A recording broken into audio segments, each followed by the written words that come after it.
But I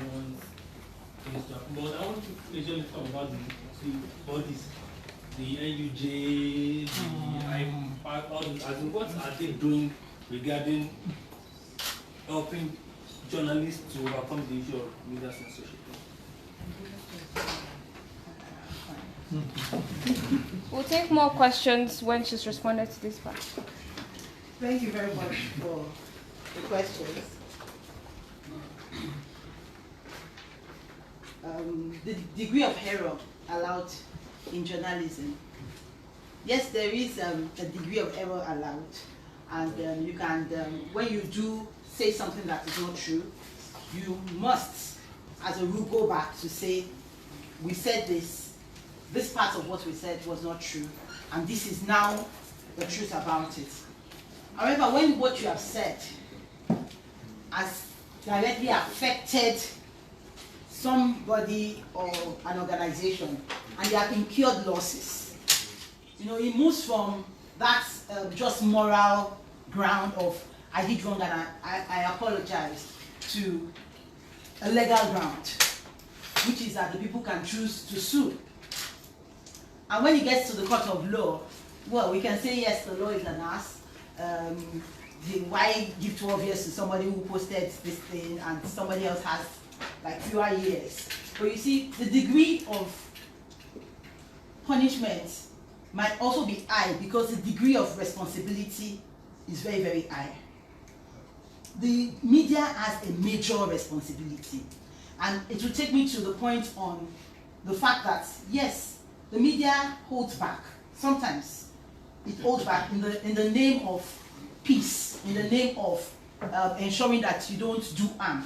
At the end of the day, everything the media does is put side by side that clause, that statement of the highest public good, public interests. Public interests, very, very important. So there are times when, yes, you hold back because if you went to town with exactly what you know as you know it, then you will not even have a country to publish in as a media organization. You would also have to pack up when the conflict starts. So the media does have that responsibility. So I agree that there are some times when the media needs to over, but the part I was talking about is when the journalists or the media house decides that we will not publish this particular thing. It is in public interest, but we will not publish it because we have other interests that are competing with that public interest. That other interest might be my job. I want to get salary at the end of the month, so I don't want to lose this job. That other interest might be that, well, the owner is somebody who knows the other person you want to write about, and they say stop that story. And somebody talked about journalists, editors killing stories. Like I said earlier, if it is really about public interest, I know that it is painful to have worked that hard and not be able to publish. And yes, we should fight it. But you see, when you're fighting in a society that has normalized abnormality, you need to fight wisely. We fight abnormally. I agree. You need to really fight wisely, because a lot of times it's great to be a lone voice crying, saying, let us do this, do this. But a lot of times the sacrifices don't get to pay off because sometimes they can be wasted. We need to organize and have those platforms. Like at my organization, the Wodeshika Center for Investigative Journalism, we do have a platform where we can take stories that when we check are factual, but the editor doesn't want to publish. And I have called many other editors for reporters before to say, this person's editor will not publish this story. Can you publish for us? And when they do their facts checking and they are fine with the story, they publish. So we have to collaborate the more, because guess what? The people who are in charge of misinformation are also in charge of the resources. So they have a lot of resources to throw around to ensure that the lies go around or the truth doesn't come out. So the defense against that, like I said earlier, is a community of adherents to truth. Community of people who say, no, we defend the truth. If you stand alone, it becomes more difficult to fight. So we have to collaborate more. You have to forget the byline sometimes. You have to give the story to a partner sometimes. You have to send the story to another organization. Sometimes you just have to do things that ensures that the truth does prevail. Okay, tribalization and racial profiling, and the fact that sometimes the label is part of the story. No, that's not the part I'm talking about. It's fine when you publish a story and you do say, of course, we know that there is statistics. So the difference is, can you show proof of what you're saying? Can you show proof? Have we, as journalists, dug deep into the X-Men issue, and we've collected names and investigated people who are killing, such that we have found that 80% of them or 90% of them are from a particular tribe? Have we done that legwork? I've not seen that kind of report that went to name names, that these are the people who always raid, this is where they come from, and when we have plotted the graph, most of them are from this particular tribe.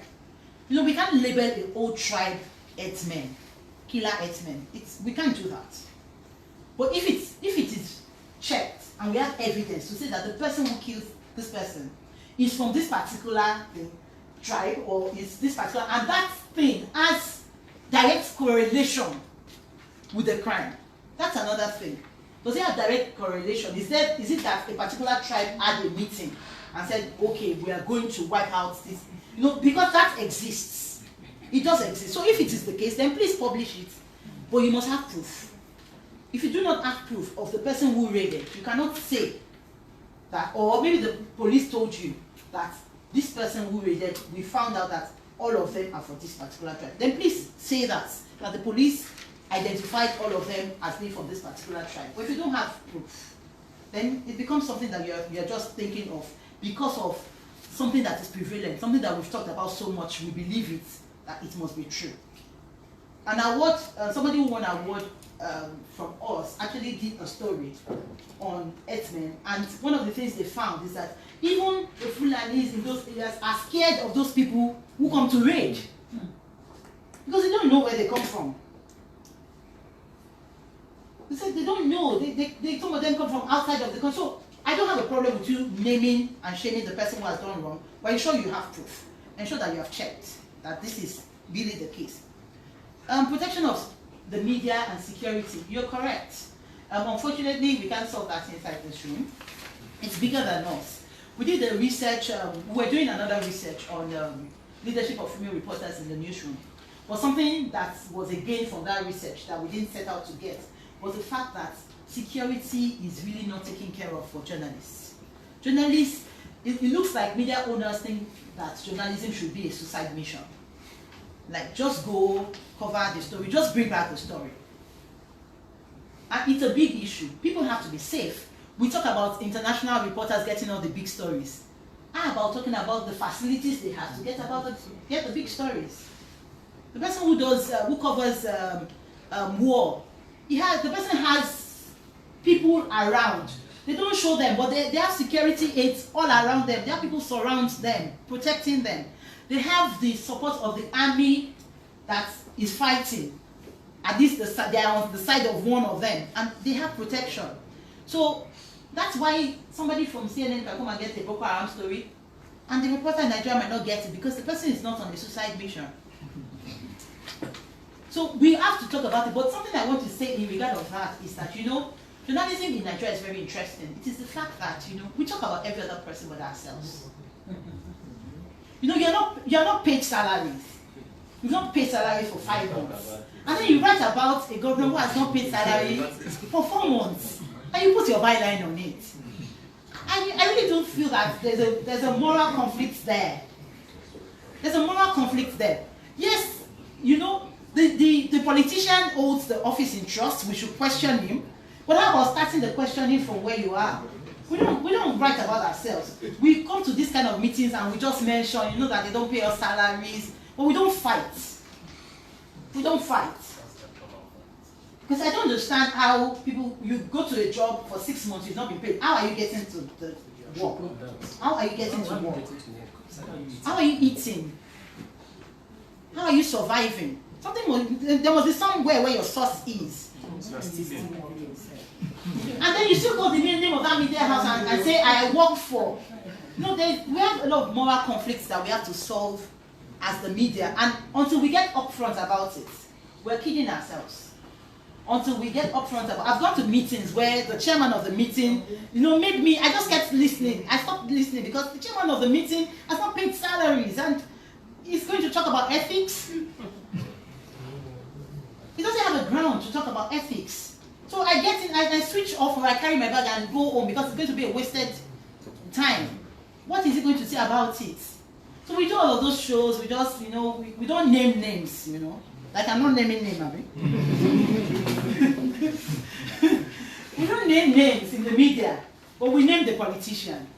Until we get to the point where we name names, where we are true to ourselves. You know, to thyself be true. When you are true to ourselves, we cannot be the people who are forerunners of truth. That is it. So on security and every other welfare issue that has to do with the media, when you are ready, we get results. You can be ready now. So this house is on fire, the media house. The house is on fire. But if we all keep smiling like everything is okay, well, it's fine. So lastly, ownership and the fact that a lot of politicians know the economics of it. Poverty. What does it take to set up a media house? You need a lot of funds. Where is the money in Nigeria? It's generally with those who have stolen it. And those who have stolen it understand the importance of being in charge of information dissemination. In fact, the media sometimes fails to appreciate itself, its competencies, as much as the politicians do. The politicians know that the media is powerful. Sometimes the journalist does not walk into the room like the person knows that I'm doing an important and all-important work. So the economics of it, the money is in the hands of the politician. Again, I go back to collaboration. Some media houses have been able to do great things because, you know, they chose to collaborate. They chose to find alternatives. They chose to start small sometimes, you know. When you start something, you want it to be as big as, you know, the very, very mighty media houses around the world. You need to start small. So I think that the more we fight corruption, the more we ensure that the funds are actually in the hands of the people that own the funds and not in the pocket of a few, the more we are able to ensure that media thrives in Nigeria. I think I've covered it all. Thank you.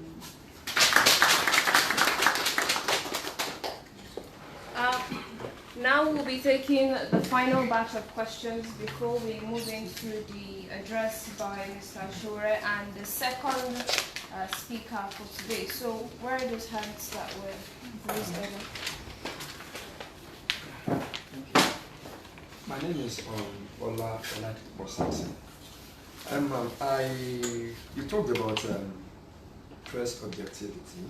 Of course, growing up in this profession, we always talk about the press being objective with our information dissemination. However, with my years of experience in the field, I discovered that I don't think there's anything like press objectivity anywhere. I have worked with the government-owned media outfits as well as the private-owned ones, and I discovered that there is no news, no big one you want to do that does not have the influence of biasness. I don't know if I put that well. You discover that when you're doing a story, you think you're doing something good for yourself, and then you get to the editor's desk. The editor will sit me down, that's it. We can't use this story. Oh, why? Then you start giving the lineage, how that story will be linked. At the end of the day, it will link back to the owner of the media outfit. Yeah, I worked with Cross Television for a very long time, and then television. so you say that this story, and then it bounces back to Cross, bounces back to the state government, and I forgot which story. When do we even achieve this level of objectivity? Coming back to Lagos, I work with some private outfit as well. I discovered that even my boss, being an entertainment person and all that, he's still linked to some politicians. He's linked to some. I keep asking myself, why do we talk about press objectivity? Now, we're talking about a utopian level of, okay, achieving objectivity in news reporting. And we look at the big ones, the CNN, the Al Jazeera, and then before you know it, you start discovering that they are also not being objective with their news. So why do we keep talking about press objectivity when we don't have any media outfit worldwide that is actually objective? Thank you. Do we have any more?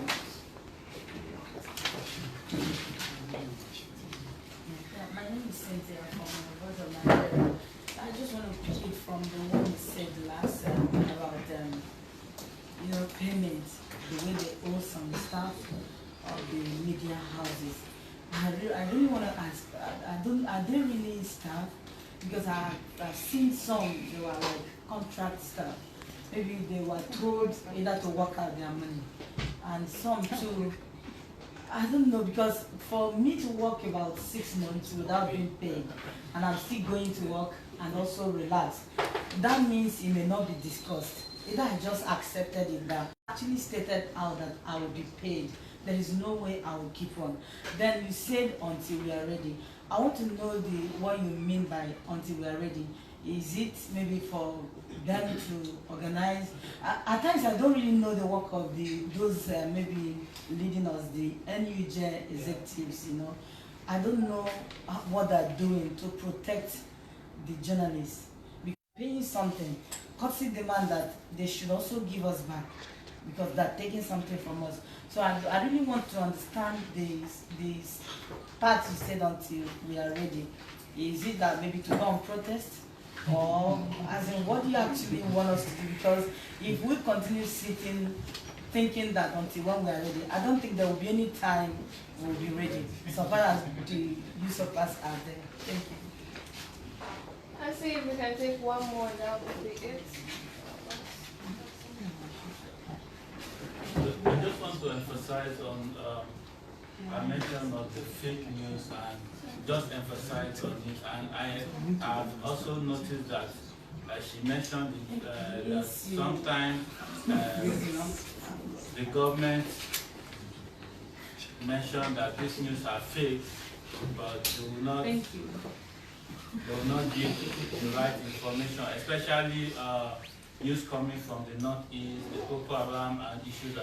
So, and I think most time, even the media house, because of that labeling of fake news, and I think it got to a stage it was so prominent, and we have become, it's like we have taken it like we are really publishing the fake news, not forgetting the fact that fake news title, especially coming from the government, is a means of silencing the media, most especially in a system where you don't get the right, the government doesn't want you to have access to some information, especially on security, on budgeting and all that. So, peradventure, there is an information that is not coming out from them, and it gets out on the media, they quickly label it as fake news.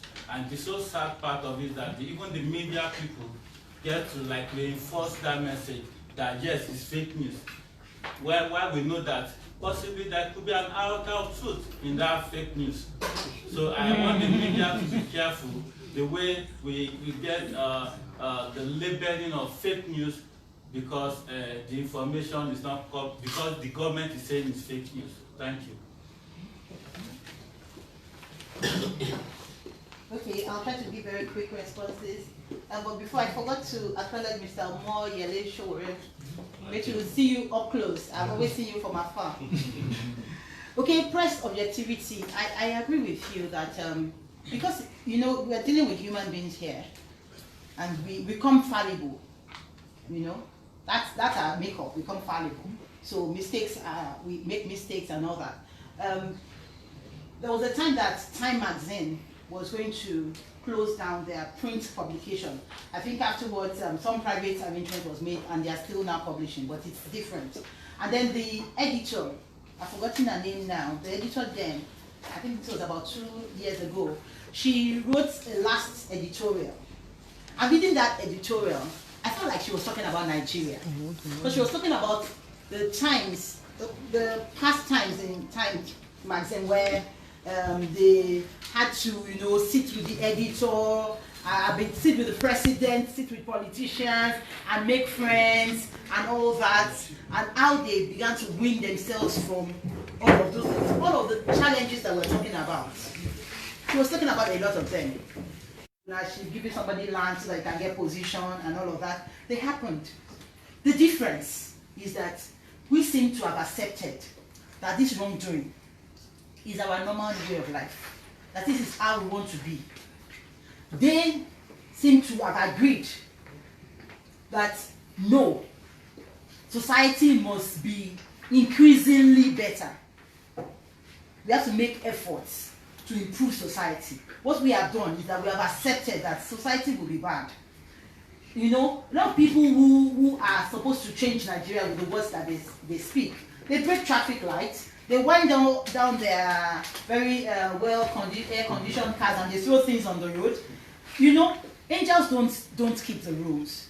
Human beings do.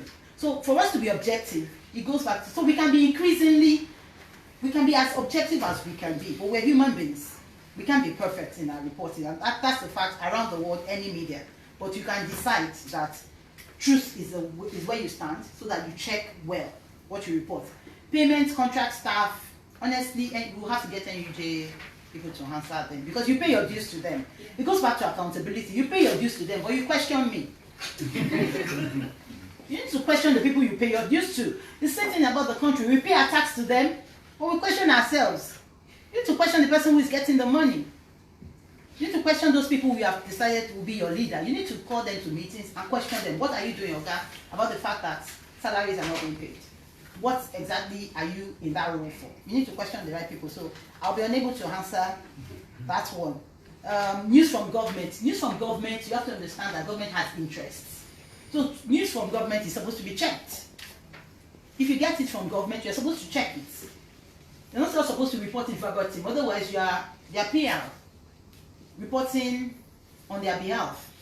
So if you don't want to do public relations for government, when you get the document from government, you have to question. You have to say, does this add up? Does it add up in terms of history? Does it add up in terms of what is happening? For instance, during a past government, they would say that the economy was improving. And I would always say, I disagree. They said, why do I disagree? I said, because numbers are not abstract. Numbers are gotten from human realities. And on my streets, economy is not improving. The young boys are still sitting outside, they don't have jobs. People can't pay their school fees, the schools are not working. How is the economy improving? So you have to question what comes from government. Thank you. Thank you very much, Mrs. Motroy Alaka, for your session and taking time out to respond to the questions. We'll now call on Mr. Omoyele Sowore, founder of Sahara Reporters.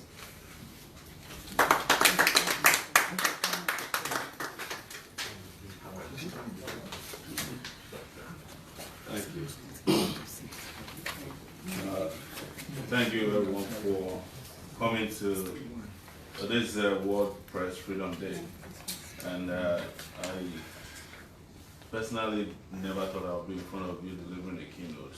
So while I sat in here, I felt you've made my job easier by all the great questions you've asked. Maybe I can just answer some of the questions and we can call it a day. What I find very interesting these days is that people keep pointing fingers at journalists as if they are the only ones who are involved in publishing. In fact, the greatest industry in Nigeria today, in the absence of government work, is media work. Most people you see, even including a hotel, attendant, is a blogger. Yes. They are writing about what they are saying. They are publishing issues that are affecting them and the ones that are not affecting them directly. So it's a huge industry now. Probably the biggest industry in Nigeria today is the media work. Government officials, in fact, if you know the number of blogs out there, and blogs are not just things that are published on blogger.com, but what you see on Instagram, what you see on Facebook, everybody is a newspaper publisher. Yeah. You have your own news every morning, you write out your news, you write your opinion, you pick which news you identify, which you critique it. We are all in the mass media business. In fact, this is the first time, in my view, in the history of mass media that the mass is actually participating in the media. So when you talk about what is happening to even journalists around the world, the journalists that are most in trouble these days are people who are not officially journalists. Talk about Julian Assange, who is the biggest publisher of news in the history of mankind. He revealed the biggest secrets, and that is what journalists are supposed to do. That is why sometimes when people refer to prostitution as the oldest profession, I disagree with them. Journalism is the oldest profession in the world. Because why? They were the ones who detected prostitutes. I wrote about them and said, we saw some people who are always on that street corner, and I wrote about them. So journalists have been around forever, even in the biblical, in the Bible. Journalists are referred to as scribes. And the busybodies who you call bloggers today are known as Pharisees, always asking questions. Why did you do this? Why won't you do that? And things like that. And you look at, even in the context of Nigeria, where somebody was mentioning I.G. Wala. He's not a journalist. But why did he get into trouble? He was doing the job that most journalists don't want to do. And when he got into prison, one of the most despicable write-up I saw was written by a guy, I think Jafar, who is a journalist. He's trying to defend what they did to I.G. Wala in court. Of course, that wasn't judgment. It was a judge who was acting on the orders of other people in government to cover up corruption. This is what Thomas Jefferson said, and I'll read it a quote, about why you cannot punish journalists or anybody who is involved in business of media questioning government. And that will give a proper context to why you guys should not be afraid that you might go to jail for 12 years. Even if you do, you are doing it in the interest of the world. Shouldn't be afraid. So the people are the only censors of their governors, right? And even their errors, we tend to keep this to the true principles of the institution. To punish these errors too severely would be to suppress the only safeguard of public liberty. That is Thomas Jefferson, and he is famously known for saying, and he said, the way to prevent these irregular interpositions of the people is to give them full information of their affairs through the channel of public papers. So this is Jefferson writing from France about journalism, and he had a lot of opinion about it, including he was the one who famously said that if we were to choose between a country with a government without a newspaper, or a country with a newspaper without he would choose a country with a newspaper without a government. Right? We have a country today in Nigeria that has a government, but we don't have newspapers. That's the truth. All these newspapers that you see all over the place, I had experience with them when I ran for office this year. All of them are doing PR for the oppressors. That's their job. You cannot get a newspaper who is willing to interview you if there is no communique, the thing they call brown envelope. Even when they know that you are one of the people who hate brown envelope the most, they will still say, look, this is politics. You have to somehow push things around. And the ones that are willing to do it are doing it in the interest of the oppressors. And we had a situation where a TV station decided not to allow me to be part of the presidential debate because they don't want me to offend the two other candidates who they claim are the leading candidates. The newspapers in Nigeria imposed upon the Nigerian people unjustifiably and unfairly two candidates. And they were the worst candidates. They themselves, in their previous write-ups, have said these are the worst candidates. One is a former military dictator, one is a former custom official, one is corrupt, one is a killer, one is a bigot. Everything that is bad, they've written about them. But when it came to letting the Nigerian people choose who is best among them, they still pushed us and kept saying that these people are the only people. They started doing even opinion polls, fake opinion polls, saying that Buhari is most preferred by Nigerians and Atiku is most preferred by some Nigerians as well. And you're asking them which Nigerians prefer suffering, starvation, joblessness. You can't find anybody, but that's what newspapers did in this country. And I criticize them. And the more I criticize them, the less opportunity they give me on their pages. But I did not rely on newspapers. I rely on regular publishers like all of you, on your various publishing platforms, Facebook, Instagram, and sometimes blogs, news websites. So what I'm trying to tell you is that, look, you can do all what you want and ask for security. It is not a job. Government can never provide security for a hard-working newspaper man. You are the enemy of the state if you are doing your job. So to expect that they will attach a policeman to you is as good as asking them to kill you. It's even better that they don't know your whereabouts than for a policeman to be following you. The moment a policeman is following a newspaper man or a media man, that person has compromised completely. In the Nigerian context. Even in the US context, the biggest enemy of the media is the president of the US, today in the US. He has made their job so complicated to the extent that if you're a good newspaper person or a good, TV person, you'll be getting death threats. But do you know what people in those clients do? They turn around those things to their advantage. Because it is when you are getting the death threats that you know that you are doing your job. I probably would not have respected IG Wala until the day they jailed him. I know that he's doing something for the country, And it is the job that the newspaper people abandoned. What did he say? He's challenging how people are conducting Hajj. There's nobody in this country that doesn't know that Hajj is a source of corruption. That was why when I was running for president, I said I would scrap Hajj. Hajj, pilgrimage to Israel. Anybody that wants to go to pilgrimage, you choose a place that you want to go in Nigeria. That's a problem. It's not the job of government to be putting. The moment government puts money into any project, it is the job of citizens to question it. If you don't feel that the person is telling the truth, first, you have no business being in public office if you don't want to be questioned. That is why in the US, it is very hard for public officials to win libel lawsuits. Otherwise, probably Donald Trump will be suing CNN every morning and the New York Times. But he can't win. He knows he can't win in court because the public is already footing your bill. So they have a right to question you, and it doesn't matter whether it comes from the media or it comes from opinion writers or it comes from talking heads on TV. It's the job of the public to keep questioning and questioning. So my charge to the press in Nigeria today, on this day, is that the only way you can protect the media or protect yourself is to do your job.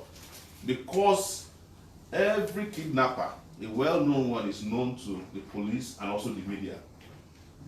The worst police officer is known to the media. But the problem is that the same media wants the police to provide them a crime fighter's bus to be driving them around to cover crime. How would you be able to cover police when police is paying for your transportation around to do your own job? Or you create a company or an organization that is funded by the same police. How would you be able to do your job? Or you go to the National Assembly and you form a National Assembly chapel that is giving awards to the people you are supposed to cover.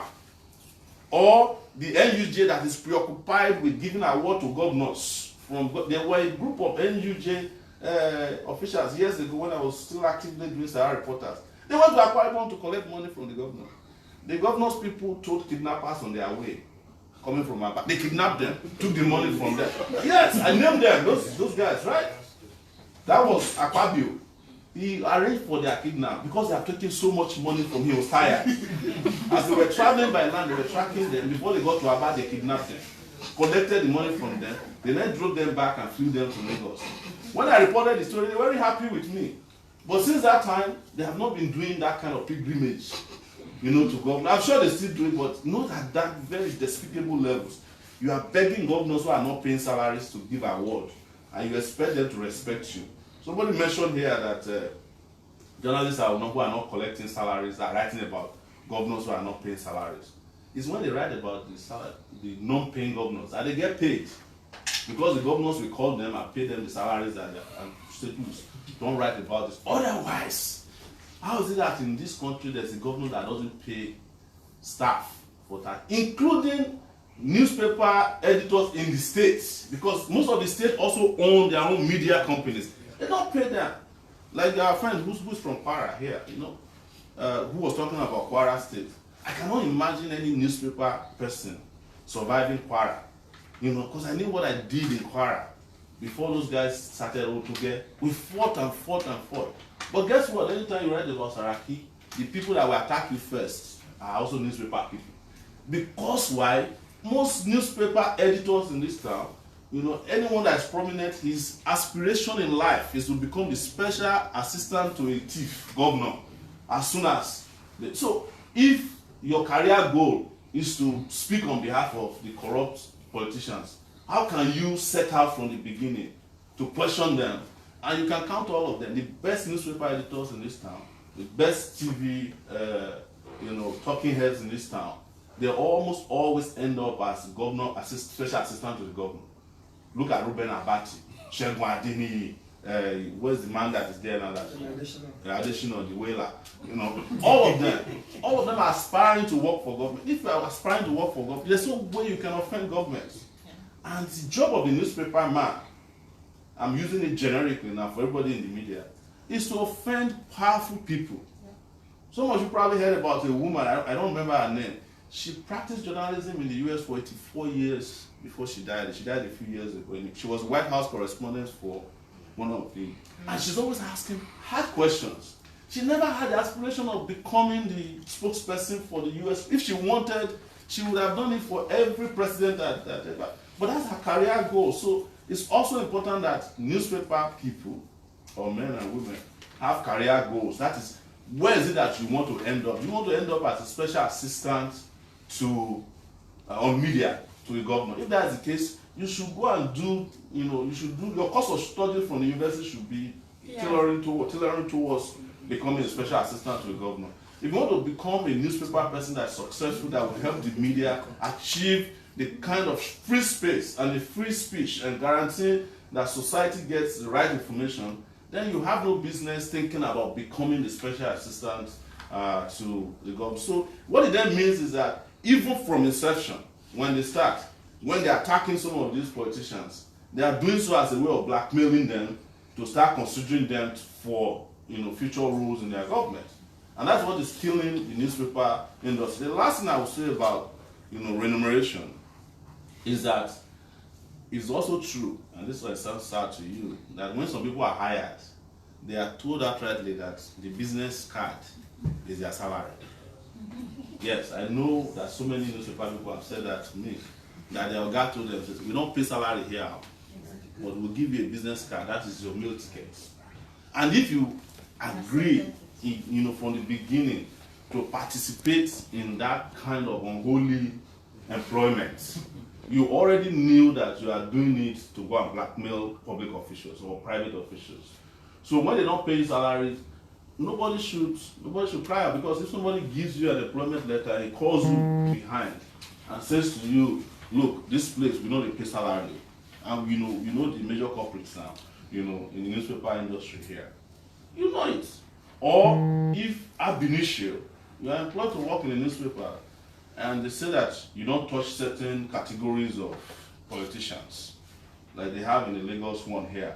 You cannot, I was not invited more than 4 times to any of the major TV stations because they said they were afraid of what I would say, or like I was out of control. What's the meaning of that? Are you the owner of my mouth? And it's up to me to go there, and I told them, if you are afraid of libel, they will sue me and you together, and I will appear in court to even say that, look, just keep me in the lawsuit, leave the newspaper out of it.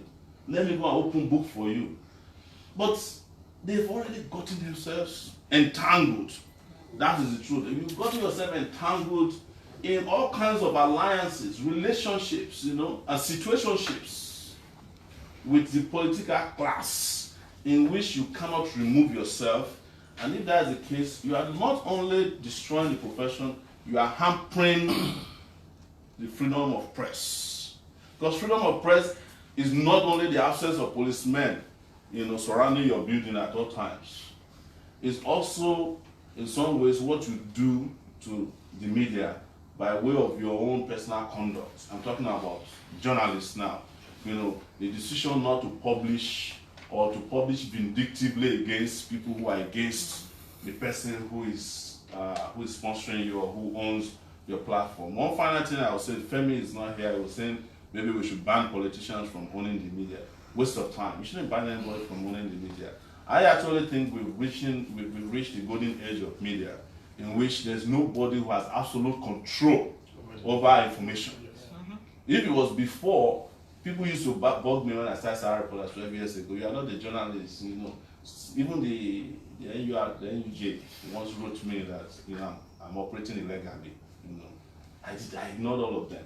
But it then turned out that all of them relied on breaking news from Sahara Reporters to boost their own career over time. So we became friends based on that mutual respect. So everybody has some measure of control, and I'm pushing it back to you. That you can actually be that media that you want to see. You have all the tools in front of you. And don't be scared that, with what they did to IG Wala. There's no way society can continue like this without some people paying the price for it.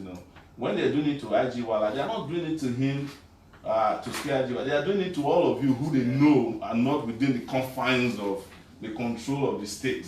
And that's why I would say for the final time on fake news, be very careful. Anytime government is behind any campaign, just be suspicious of it. If you see Lai Mohammed driving a campaign against fake news, who has ever done fake news more than Lai Mohammed? They are telling you that they don't want citizens to get involved in business of fake news. Because what does NTA do on every night? Other than giving fake news. What is fake news? When NTA claims that the road has been constructed and completed and the road has not even been awarded, is that not fake news? When NTA tells you that a governor that is not paying salary is the best governor, is that not fake news? When NTA tells you that our president is hale and healthy when he's not, when the man is sick, is that not fake news?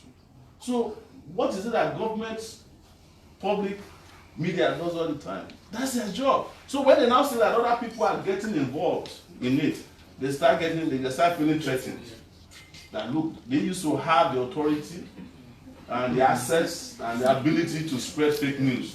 Now, citizens are getting involved. And if you look at the way they spread fake news these days, you will know that people have learned from government and doing it better than government. But anybody with a sixth sense can detect fake news. There's no journalist who wants to do his real job, who cannot easily, because fake news is like MMA.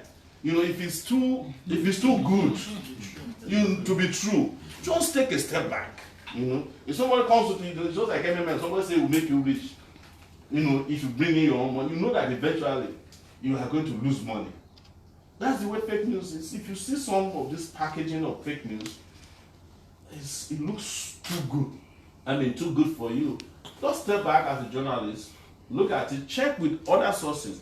If you can't find ways to verify the news, you can wait a little bit and before you know it, you'll be all right. But if you look at the trajectory of what they call fake news though, in Nigeria, it is the news that is true that they don't want people to know is true. That's what they call fake news in Nigeria. I'm saying it because as a publisher of Sahara Reporters, I've been a victim of being called purveyor of fake news. It started with Yaradua's sickness. They said it was fake news because we were reporting that the man was dying. The other newspapers were reporting that he was playing with birds inside the Asura and playing with children when the man was already brain dead. They said it was fake news. When we were reporting that they were stealing money under Jonathan, they said it was fake news because they said, why don't you present the evidence? Some people even say that if you don't give me the receipt, as if people collect receipt when they pay bribes. So, and also, which is the last one I'll make, is the Project Trove that is also part of the business these days.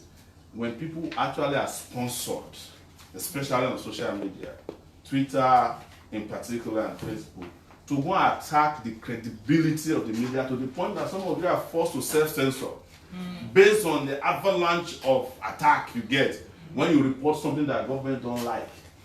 And those people will come in or come out and say they are genuinely concerned about the way you presented your news.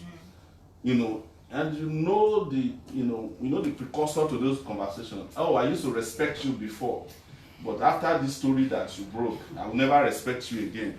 Is a lie. They are working for the government. And they have a lot of them like that with fake accounts. They will put out their own fake stories just so that they can humiliate and shame the media or media practitioners into doing what they should not be doing, which is not even reporting news at all. They put you in a state of flux if you are not strong. That after you write one story, if you survive it, you'll be like, I don't want to write another one again because of all these trolls. And they are well known. Some of them are referred to as media influencers in Nigeria. There's nothing like social media influencers. It's a job. It's true. And a full-time job for that matter, for a lot of people. So when you see a social media influencer telling you that first, in some cases, they will even become friends with you. They will cultivate that friendship. you make you feel important, you know, you are the best in town. And then one day you write something they don't like. I used to respect you before, you know, but after this news, you never hear from me again. It's all a lie.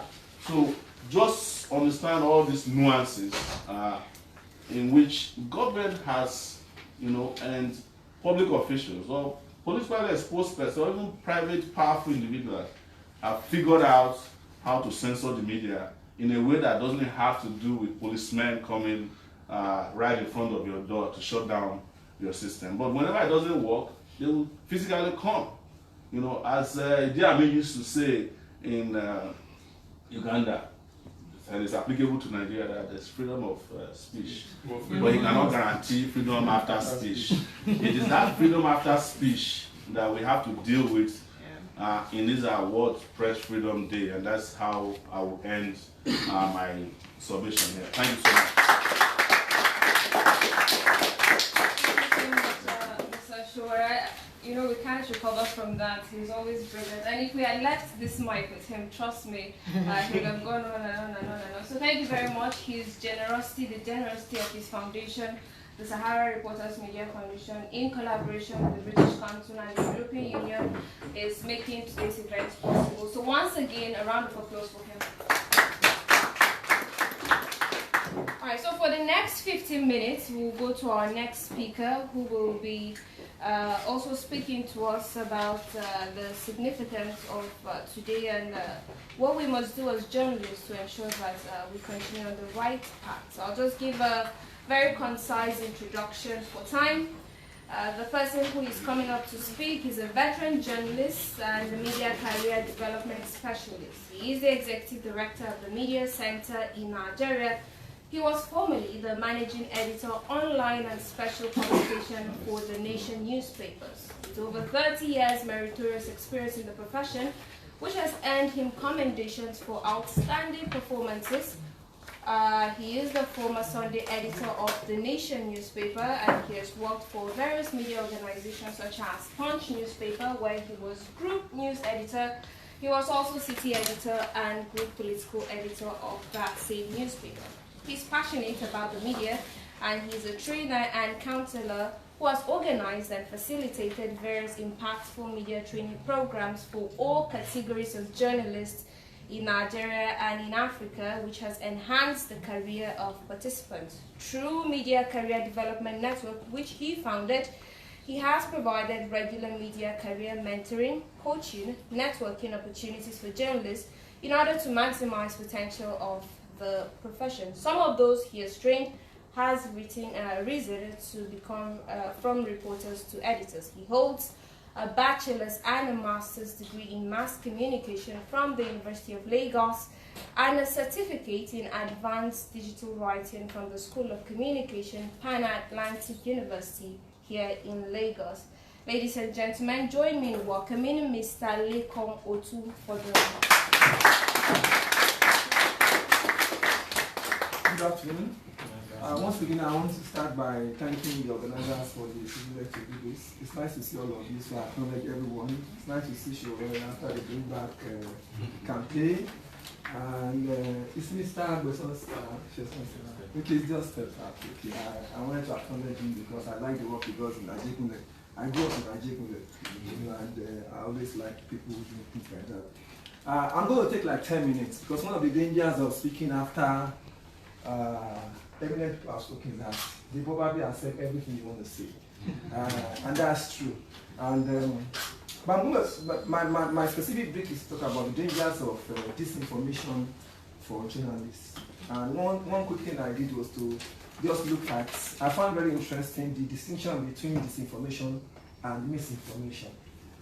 There's a temptation to think that the same, but I discovered that, like they say, disinformation is when it's deliberate. I just want to deceive people. It's propaganda, like government does most of the time, and it has a particular purpose. But misinformation is when you don't have the facts right. And so, unfortunately, sometimes it's either of the two. For many journalists, most of the time, it's like we're engaged in this misinformation. We just get this information, we don't have everything, and we just push it through. I just want to draw that distinction. But here we're talking about disinformation. For all I've had, one thing that's very important is that whether we like it or not, ethics is very, very important. And what I find very interesting is that, well, not interesting, what I find very disturbing is that there are too many of us practicing journalism without understanding the ethics. I don't know how many people here have seen the code of ethics of journalism or have read it. I've been at many trainings, and when I ask, most times less than a quarter of them I've seen that journalists who have worked for that, they just know the principle. And it's unfortunate because unlike doctors or some other professionals, if you're a medical doctor, you swear to an oath to obey the ethics. And when you violate it, you get penalized. But in the debate of whether journalism is a profession or a trade, we jettison it.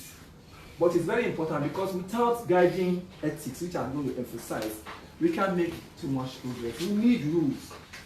Just a diversion. I was in Oshun. Then I was in Ekiti just a few days ago. I went to do a training for journalists about gender-based violence. And in the midst of that training, we saw a story in the Nation. The headline was "Man Docked for Killing Sex-Hungry Wife." And the debate was, at what point is a woman sex-hungry? Is she sex-hungry or sex-starved? You know? And who decides what is sex-hungry? So that's kind of judgment that we run. And when I shared it on Twitter, I said, what is wrong with this headline? Someone said, I understand your concern, but if you have to obey all the ethics, we not do journalism.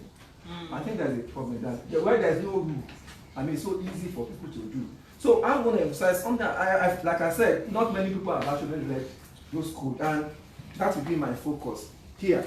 I'm reading exactly what is that thing, just to put a face to what is expected, and whatever limitations we have, we still have to work around it. So it says, journalism maintains a high degree of public trust, which we'll be talking about. To earn and maintain this trust, it is morally imperative for every journalist and every news medium to observe the highest professional and ethical standards. In the exercise of this duty, journalists should always have a healthy regard for public interest. Then it went on to talk about three things: accuracy and fairness. It says the public has a right to know. Factual, accurate, balanced, and fair reporting is the ultimate objective of good journalism and the basis of earning public trust. That's what it's coming about. Earning public trust. A journalist should refrain from publishing inaccurate and misleading information. Where such information has been inadvertently published, prompt correction should be made. A journalist must hold the right of reply as a cardinal principle. And the last one says, in the course of his duty, journalists should strive to separate facts from conjecture and comment. So I think as we talk about this information, it's important that we understand this principle. There are a lot of things journalists are not paid and so many other things like that. But the issue is that these are basic things that you should do. When people enjoy this information, it's good when they are the one pushing it out. But when it comes back, you really see the severity of what we're talking about. So I think it's very important that journalists are very, very vigilant, because we're in an age when information is just going around. So you find deliberate disinformation. So here, for example, here government says the Quran has been disseminated, and yet every day you are still backing. You hear a minister will say some parts of this country have lights for 24 hours. You hear things like that. So you hear a minister talk about how much money is being spent to feed somebody who is detained, the Sheikh leader, which was supposed to be off record, but it got into the public. So recently I heard a story about how permanent secretaries reportedly voluntarily retired in the state. But the truth is that it didn't happen. So you find all this kind of deliberate information. So for us as journalists, we need to understand the present danger that we live in and be able to deal. And like Sowore mentioned, and the truth is that I tell journalists, we are no longer the gatekeepers we claim to be. So hitherto we come with that feeling that yes, we control this information. Before it happens, at the moment it happens, somebody is available to share. So if you have that understanding, so we realize that we don't have that power that people ascribe to us. Somebody says, before, if you want to kill a story in Nigeria, in Lagos, just call a few editors and that story is killed. Today it is no longer possible. And when they do it to their own detriment, because there are so many platforms where you can find that information. I also need to say that one of the things that is fueling this information is that Too many times, journalists believe what they call reliable sources. Sometimes they say usually reliable sources. Sources have their own agenda. So this information that you are pushing out and you are saying is really reliable sources, you are pushing out most times disinformation, because the people who give you this document, they have their own interests and they are pushing out. If you can't separate those interests, you are engaging in disinformation. So it's very important. So our danger, the danger is that it affects our credibility. And credibility, like Montreal said, is something that is so cardinal to it. So sometimes we say the media is having problems. People are not patronizing us. One of the reasons why they are not patronizing us is that they can see through some of the deceit that we are pushing out as information. And especially because we live in times when people have alternate venues. I used to be the online editor at The Nation. And so you push out a story, and I'll give a very good example. If there is a robbery attack in banks, I don't know where I've noticed, you see, in a new generation bank. Mm-hmm. Which bank is new generation? So, when that story comes out, it used to be that it comes out in print, but now what happened on the particular day, that story came out like that. And somebody put in the comment section, this thing happened in front of my house. Mm-hmm. It's this bank. Mm-hmm. This is the picture. So if you realize that that is possible, you will not have that magisterial impression that you are controlling information. And you now begin to even, so what we are able to tell, sometimes when banks call, this is to say, don't push that, say, that is already available on Sahara. So why am I keeping it? If people know that they can always get somewhere else to get that information, I am indirectly killing my own organization. So it's important that we don't engage in misleading our readers. When we mislead them, they can go elsewhere. And like I mentioned, it affects our patronage. People are not getting reliable information. They can see through some of those disinformation that we are accepting as the gospel truth. And we are trying to do, sometimes we even write editorials to reinforce some of these things. So what can we do? I'll say, for example, like we mentioned, we need to be more vigilant and not allow ourselves to be used. Because that's what we do when we write reliable sources. You know, I also mentioned to some reporters that many years ago when I was a reporter for Punch in Abeokuta, when you want a crime story, you go to the police PRO. He will give you a story, and it still happens. So you give you a story. When you write the story, you say, the nation learned, Punch gathered, it was said. I said, when contacted, the PRO confirmed the story. But I say it's not aware. It's a circle of deceit that we are pushing through. And sometimes, some of these things that come from sometimes I have seen situations where the police will give reporters story. That story is not true. So they will say something like they caught somebody who has been disturbing a neighborhood. It's a notorious. It's just to hang that person. And so those are the kind of things that we do. We are not even talking about the big one with government, but small things that are creeping through and people are beginning to see. So we need to be more vigilant. We need to do more fact checking, to mention here, and shame when necessary to stop them from taking us for granted. I also say that most times journalists are not respected, they are tolerated. Like they say, you can't, you know, that's the way many of us are passing. So what we think is they are not afraid of us. They are just tolerating us. And it's also because sometimes we don't ask the hard questions. We go to press conferences, people say, I have built this number of houses. You are not able to interrogate that question. Or you people go for interviews.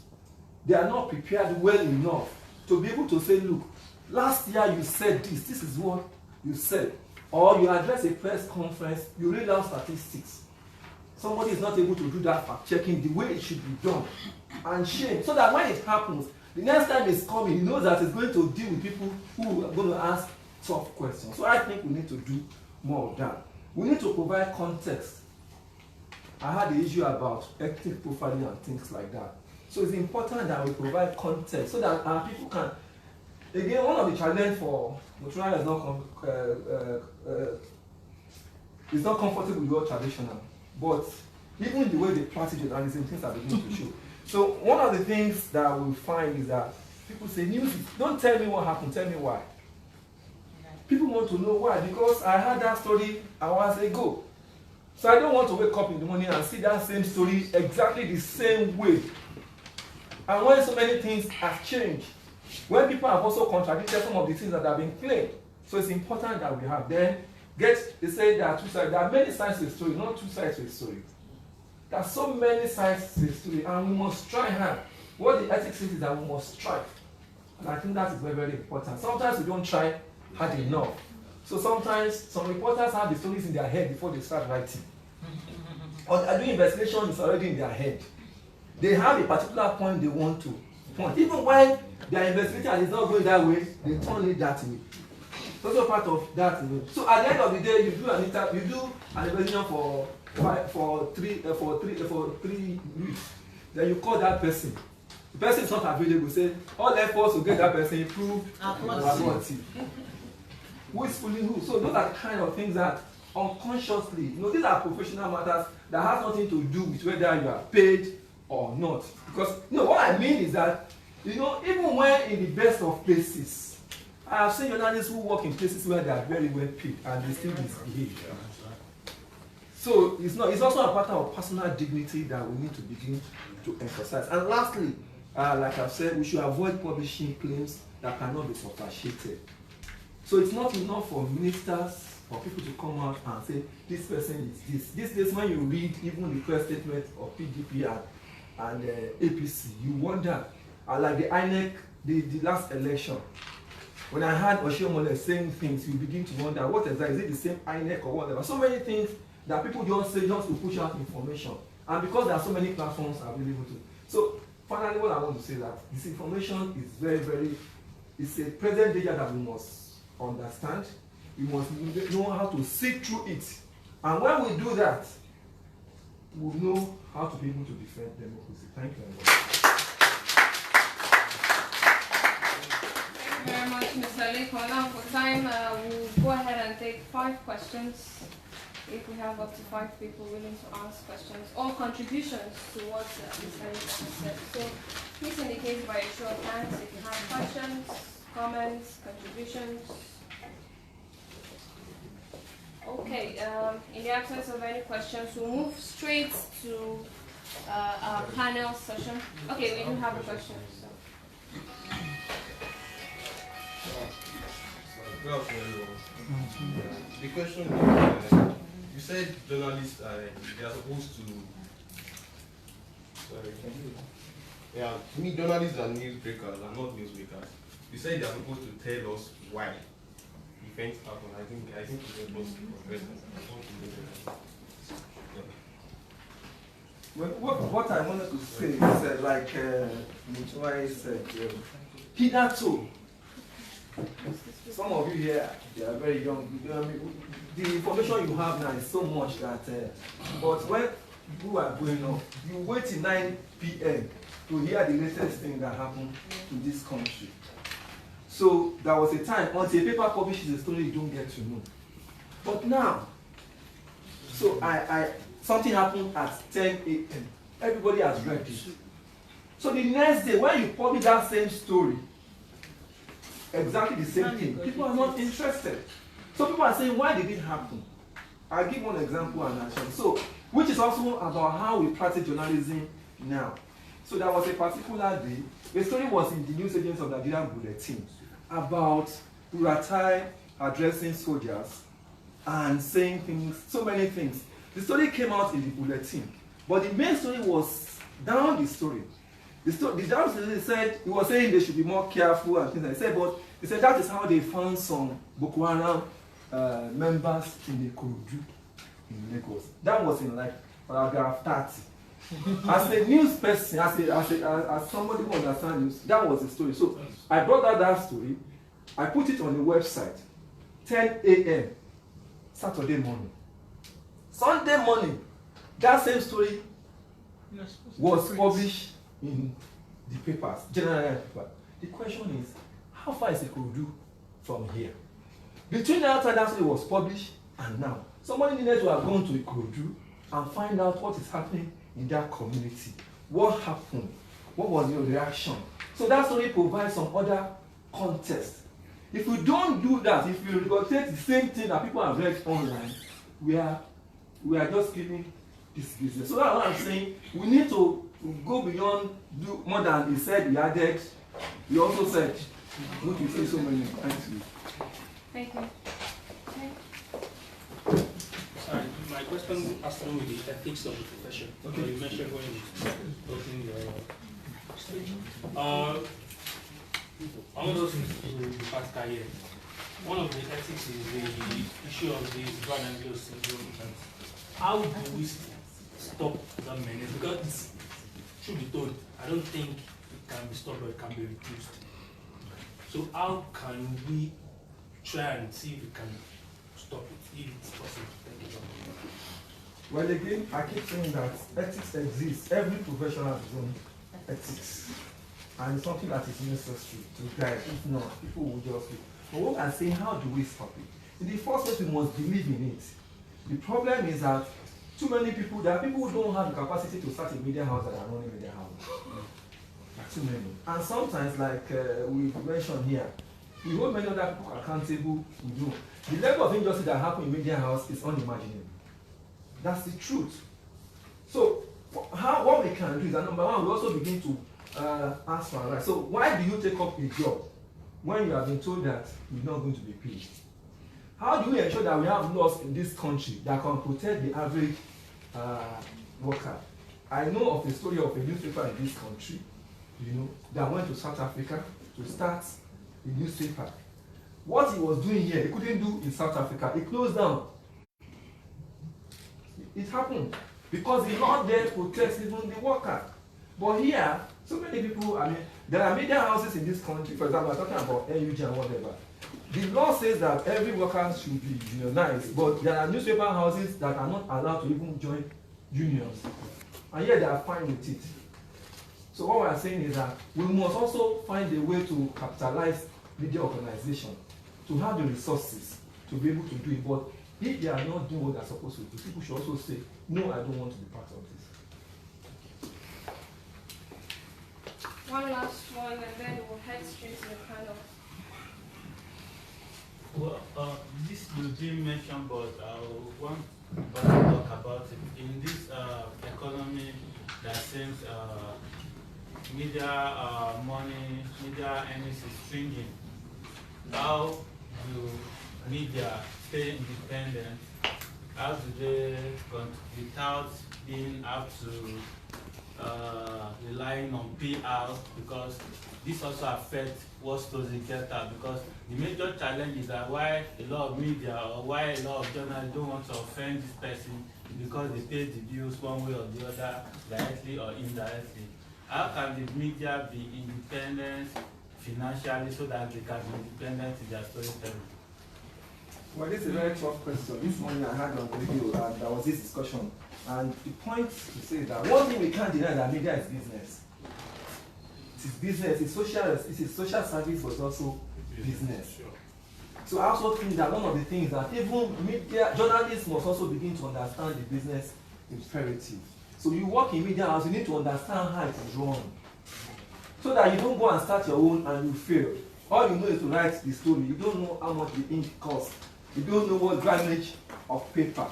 So that even for the training that we are giving journalists, they need to understand that kind of training should come with it. But practically, because of what we have found is that we need to begin to find out what is available. So in this country, many people have been used to just buy the adverts and the whatever. How can we become, this morning I had on someone saying, how can you become a total communication company? You are providing content. So you are not just writing for your paper. Your same reporter that goes to cover that assignment in Sokoto can come back with more content, more than just the one that you put in half page. So how do you send somebody to Sokoto City and you publish a full page and every other thing is wasted? How can we look at models from other places? I saw we were trying to do that in the nation. New York Times. New York Times says crossword puzzles. Because they see themselves as the content providing this thing. They provide recipes. They sell. They organize trainings with institutions. So you need to, the present thing is not sustainable. If it's to sell copies, and I say this everywhere, the number of copies that newspapers sell in this country, if some advertisers, they will never put adverts in the papers. The number is unbelievably low. And if it's what you sell, it's not the money that they are selling for people that is sustaining papers. And that is why sometimes people go to the because they send and they do awards and all this kind of thing. So we need to begin to sit down and ask ourselves, what do we need to do? And try to begin to see some of this model. It's very important. But unfortunately, we are not talking about it. We are comfortable with the model where government pays the bills, and when they don't do, that's a problem. Thank you very much. With that, we have come to the end of that session. We'll move straight to the panel conversations now. And I will be welcoming David Ajikobi. He's the Nigerian editor of Africa Check. Please come forward. Also, we have Somi Falobi. He is the programs manager for the International Press Center in Nigeria. Please come forward.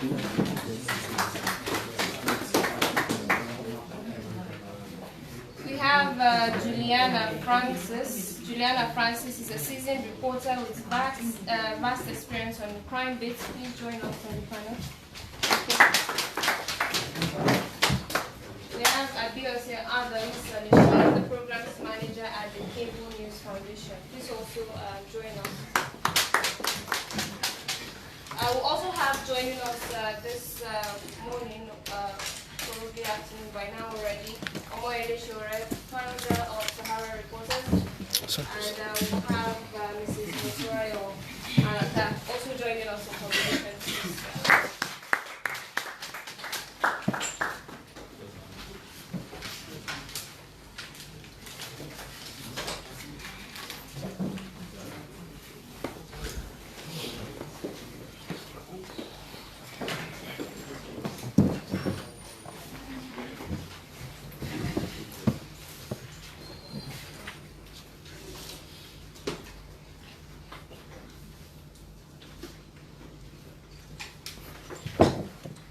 Thank you very much.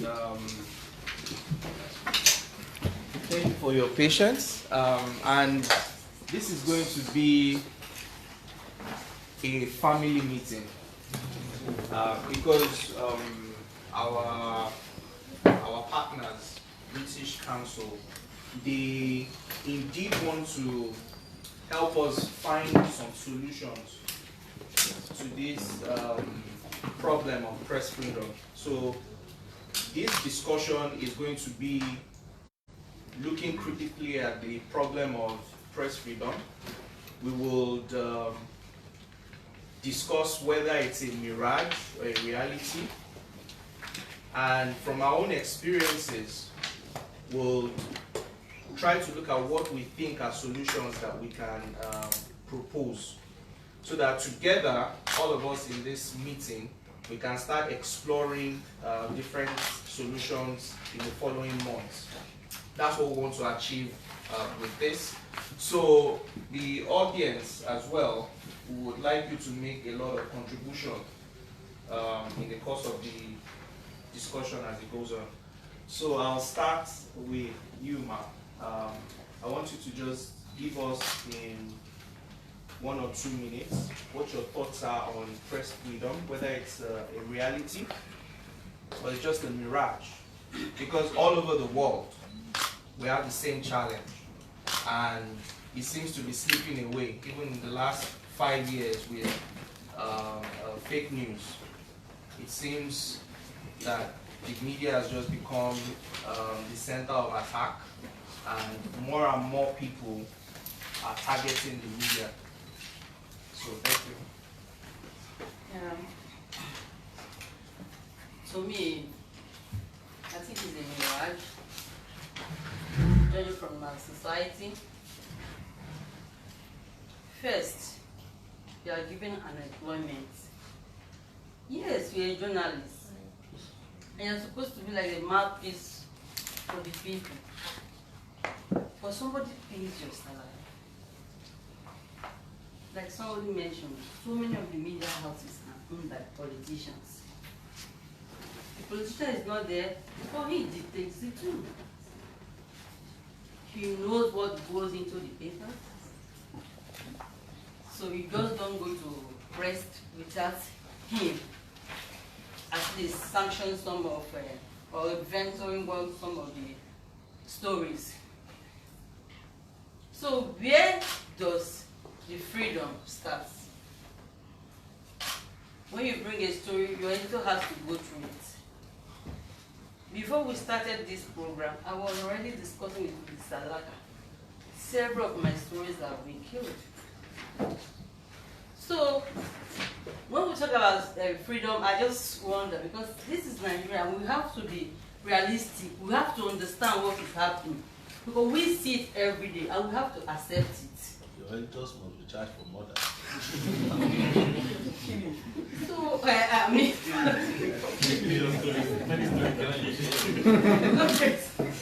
But you understand what I'm saying. That's the kind of terms we use. So when you go outside, you have a beautiful story. You think you want to do a story on government, you want to hold government accountable, and you are so excited about it. When you get to the office, that's the end of it. So what is the freedom are we talking about? So I don't think we are ready for it right now with the recession and everything, and I don't think we are ready for it. We can achieve it, but we need to start looking beyond what we have now. We need to start looking at the leadership, not just in the newsroom, but even the government at also rock level. Thank you. Yeah.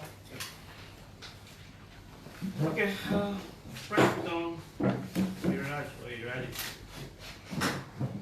Well, from the background I come from, the kind of work I do, is a reality for us. Because freedom itself is derived from rights. And there are rights that guarantees us to do something. So, freedom is part of the human rights. So from that perspective, we may not have attained it, but it's there for us to hold. It's there for us to exercise. It's there for us to activate, to be what it should be.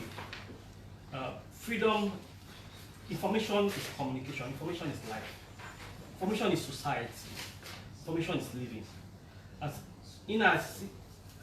far as the laws that have given us a new way to control or to manipulate or to generate information, then we need to follow through that law based on what the human rights provides.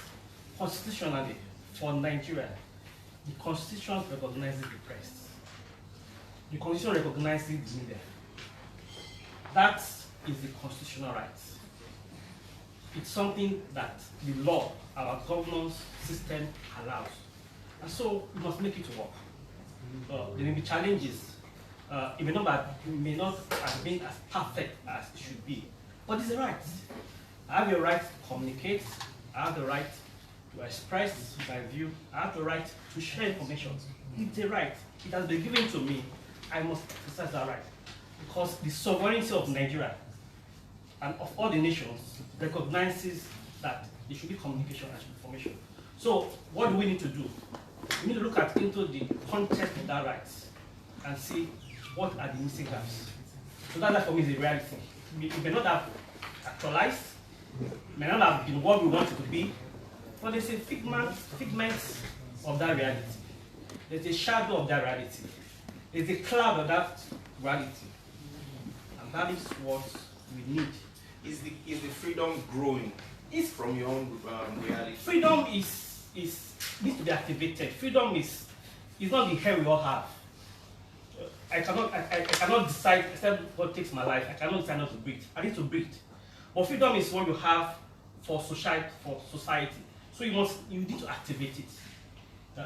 It's growing we say it's growing, but it's not growing within the context of whether you accept that right. Even laws governs our life. I cannot take my life, for example. If I choose to, the laws does not allow me to do that. Yeah. So there are contexts of operation, and we need to activate that context of those operations to suit society as it should be. Okay, thank you. So mirage, reality. Okay, mirage, if President is a mirage or a reality, well, I wouldn't say it's a mirage. I would say that press freedom has grown compared to, okay, looking at the history of the country, compared to the military era to now, it's grown, and I think it's still growing. I work for an organization that we do more of we are a newsroom, and we also do a lot of investigatory reporting, and what we're after is transparency and accountability in governance. And as a result of this, we have a lot of challenges in access to information. In my own understanding, or what I would like to talk about, that press freedom has many parts. Talk about brutality to journalists, insurance, safety of journalists, and all that. Then one of the challenges to press freedom that we have experienced, for example, in our organization, is access to information. And one of the speakers, I don't know whether it was Mochmai or Mr. Lekon, somebody said something about the difficulty, and a lot of Nigerian newsrooms are not accessing, making use of the Freedom of Information Act. Yes, it's true, but in our own organization, we're using a lot of FOIM. Let me just shorten it, FOI. Okay, and one of the major challenges and major stumbling block to our work, which is increasing transparency and accountability in governance and accessing information, the body language of the governments, whether MDAs, like they call the ministry, department, or agencies, has been that of, I don't want to be transparent. I don't want you to know what I'm doing. They are kind of very secretive. That culture of secrecy is still existing. You send them requests. This is in the law. They are supposed to respond, but they don't respond. You know, you send them reminders. You even take them to court. You take actions, but they still don't respond. That aside, even sometimes when you call it, when you're trying to do a story, you know, the public has the right to know, and journalists have the right to. The public depends on journalists to do that. But you want to do a story, you have a big story like that, you want to do the story. The first thing you think about is, how do I get? Will I ever get this information?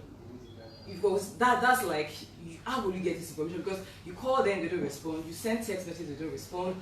You send FOI requests, they don't respond. So that's like hampering press freedom. So while I can say that it has improved a little, but there are still a lot of challenges. Thank you. So it is not exactly a mirage, and it's not absolutely a reality. Yes, we are maybe, on a scale of 1 to 10, maybe we are number 4. Yeah? I was 4. Let me try to be generous, optimistic. Thank you. Alright, I think I'll lean towards what you said about mirage or reality. But I'm a fact checker, so I'm going to speak specifically about the disinformation ecosystem, you know, and how I think it's affecting press freedom in Nigeria. And let me give you specific examples. When the Minister of Information and Culture comes out to say that dissenting voices or opposition voices are called, you know, news, because them fake news, that's problematic for me and for press. And just let me explain why it affects press freedom. What you're doing is you're muddying the water, in the sense that, you know, you're attacking the credibility of journalists. And we don't live in a post-truth era. The truth will always be the truth. We live in a post-truth era. Our audiences don't believe us as they used to. They'll say, oh, I saw it on Facebook, it must be true. Somebody sent it to me on WhatsApp, then it must be true. That means that even our livelihoods are being affected by disinformation and misinformation. You understand? I'm going to go to solutions. Problems, yeah. But I think that one of the first ones is that we as journalists, we have to be media literate. We have to understand how this ecosystem works, particularly disinformation. Let me tell you something. Disinformation is a multi-billion-dollar industry. There are guys who are sitting somewhere and making a huge load of cash. I'm telling you. So we have to understand how it works. For example, I was in Joburg and we were doing an investigation about around 5 websites that were peddling false news. And we discovered there was some guy in Port Harcourt who was pushing it, and this guy was smiling to the bank. You understand? So it has real life consequences, you know, even for us as journalists, because people don't believe us anymore. What happens? Our livelihoods. One of the solutions, another solution is audience literacy, like Madam Musoya mentioned. we all say, okay, we are online. Everybody's online, but it's a lie. Most of our audiences live in rural areas, different places. It's our job to actually go out to them to teach them how to identify disinformation, misinformation, and things like that. The more they trust us, the more we'll be able to bring back our press freedom. That's the truth.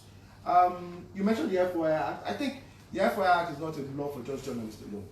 That's the mistake we made. It's for everybody. The more people that use, for example, I've FOIA'd on a couple of occasions where I wrote a FOIA to the medical council, and I was asking for the number of doctors and nurses on the roll, and they refused to give me. You can imagine something as simple as that. We don't even know what our population is.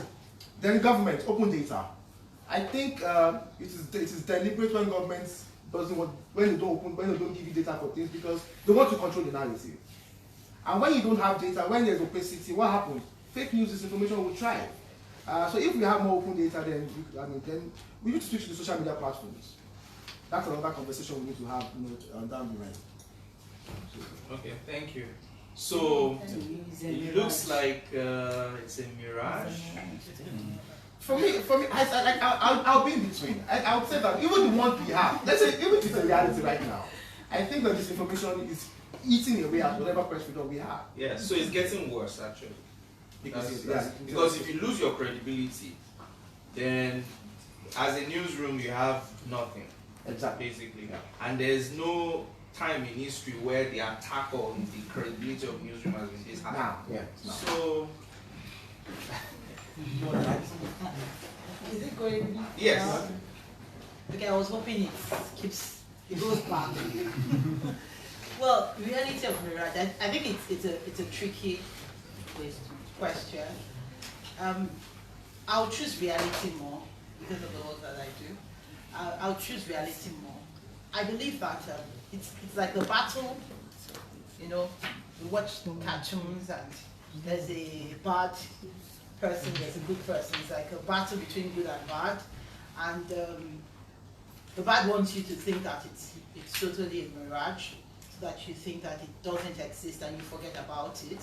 It's dead, it's gone.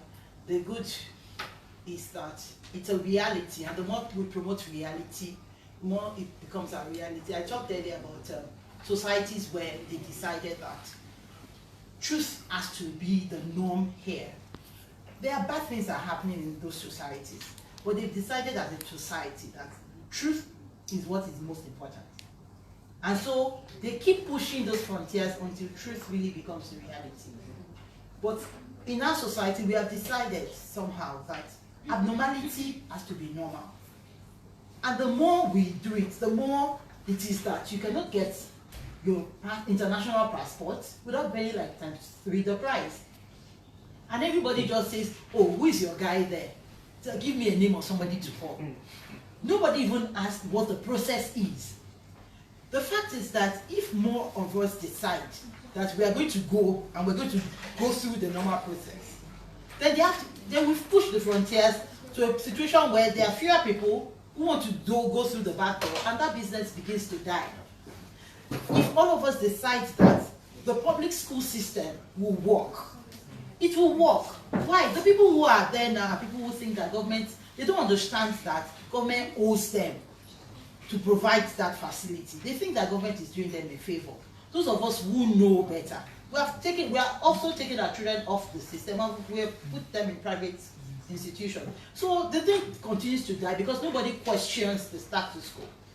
So the more we question the status quo, the more we push the frontiers of freedom. So it's really in our minds. It's in our minds. So I write a story and some editor tells me it's not publishing. But I'm in this era where I can actually start a website today. I can decide to just start now, and I can do about everything on my phone. But I just decide that I keep resuming to that person who keeps, throwing my story. And sometimes when I speak, people say, no, try you're comfortable, that's why you're talking. No. My first day at work, I sat on the mat. So I did start not having everything. And I've refused monies from people who are going to decide that they're going to control my brain because they're giving me money. Some donor came once and said, okay, we're giving you funds for your words, but we have to be on the board of judges. I said, no, it's not going to happen. You can't be on the board of judges because I have a policy that says if you give me money, you can't judge the stories. It's a conflict of interest issue. I said, but they are thinking that they need to be sure that I said, well, if you don't trust my process enough, you can't kill it. So if that is your judgment, I can take the money. Because if I take the money, you can't join my judges board. Now, it's in our minds. We've decided as Nigerians that we want to live this way. We've decided that we will not fight. We've decided that we would rather accept status quo than push the boundaries. Now, and that's why I say we're not ready. When we are ready, and we are going to be forced to be ready. And I'm scared of that time when we are forced to be ready. Because guess what? The teenage population, when you have about 60% of your population as young people, and you keep deciding that, freedom of information, for instance, or freedom of the press can be a mirage. Those young people, they're not going to stay young forever. Their needs are growing. There are no jobs. Opportunities are dwindling. Power supply, of course, the person who says it's 24 hours probably lives out of this space. Because even for the person who can own a generating plant, you cannot have 24 hours. Because there's a time you have to switch it off to replace oil, and the light can go for a week. So until we decide as a people, and that those people are the kind of people in this room, the person who is poor and lives under $1, it's very, very difficult for that person to fight. Very difficult. For those of you who have a meal, who have had the opportunity to be schooled, who can own a smartphone, and who decide that we have to keep living in this mirage, then we are going to be there for a long time. Because we are the ones that can push it. We are the ones that can go to the hospitals and say that, no, this is what the service charter, for instance, in Lagos says. And this is how things are going to run. Proactive disclosure part, that's where it goes. Proactive disclosure part of the Freedom of Information Act. There's a proactive disclosure clause, which even makes it, we shouldn't have to request for the number of doctors. That's what that law says. They should proactively provide it. I shouldn't have to ask them. Now, when we don't all push for it, when we then, ask and beg, and then we say nothing, and nobody joins, to say, until we get it, we're not moving from here. This is where we have to get to. The point where we tell government, you need to do this, and we're not moving from here until we get it. We really, really do need to fight this, because our children, those of you that can send your children to private school, let's say they start a company, who are they going to employ? What will be the quality of conversations that they can have? What is the quality of organization you can run? Those of you who run organizations understand the human resource crisis we're going through. People just don't get what you are saying. You are saying it and they don't get it. How difficult is it to employ people in this country? If we continue, we keep going down that slope. And we get to a point where you can't drive on the streets of Lagos. We're talking about Northeast, Boko Haram. It's coming here. It's coming here because people can't feed. People can't feed, people can't survive. So really, we have to insist that it must be our reality. Because our lives depend on it. Okay, so I'll ask. Yes, we have to. But who has to? There was something that the head of state, the former head of state, Babangida, said in an interview with a while back. When he was asked that, what about all these ruins that we see around? His response was that, what if there's an architecture in these ruins? So it means that the same way that we clamor for freedom, we clamor for people to do more reporting, to challenge the government, to test the new laws. There is also a design that people will not do that, because people are not empowered to do that. So the reason why we have a poor education is not that the leadership does not know that education is important, but they know that if they are going to continue in the way that has disempowered us thus far, then people will not be educated. People should not be educated. So there's this conclusion now that the Almajiris now have gotten guns, right? So that's the reality. So they are turning on us. So for media as well, I'll put it to you. Are you sure there's no architecture in these ruins? Well, and maybe Mr. Sowore also can help add to that. You can respond, please. So the architecture doesn't work without you. It doesn't work without your cooperation. That's the point I'm making. So if we go back to the school example that I gave, so they don't want us educated. I agree. But we also love convenience so much, we will not fight it out. So they don't want us to go to school. So we remove our children from the public schools because we can. Some people can't. And then we put them in private school. And then that system keeps deteriorating. Whereas what should happen is that the children are there and we keep fighting that these facilities must improve. Because, you know, even if I work for a government-owned media house, for instance, the politician, is the money his private funds? Is it the money he brought from his home to put in government coffers? It's taxpayers' money. So not paying me with his personal funds. And even if he were paying me, he's paying me for the work that I do, the profession that my professionalism. Not paying to hone my brain. It's not paying to hone my mind. So except we fight it, press freedom, except we fight it, except we decide that this is how we're going to do it. I'm not saying that overnight we're just going to get everything fixed. But I'm saying that increasingly we must stop accepting defeat. We must stop accepting that there's no power supply, all we will do is buy generators. There has to be a stampede, something we must do, something that you must do to keep saying, not just talk, but also act, to say that we can't continue to live like this because the country is, for instance, in the last 2 weeks, power supply has been like non-existent. Looks like all our ministers have dropped their jobs and they're all in Abuja seeking their new appointments. And they've forgotten that we are here. They announced it. They announced it. Oh, I thank them for doing that. We should appreciate them. It's total nonsense. It looks like the only governance that is happening in Nigeria is politics. It's politics out of election time, politics when they are supposed to be governing, politics, you know, politics continuously. When are they going to govern? A solution. Media, politics is grassroots. People are grassroots, community-based. Media has to be community-based. All of this national surface media we're doing, we only report what Buhari does, what Saraki does.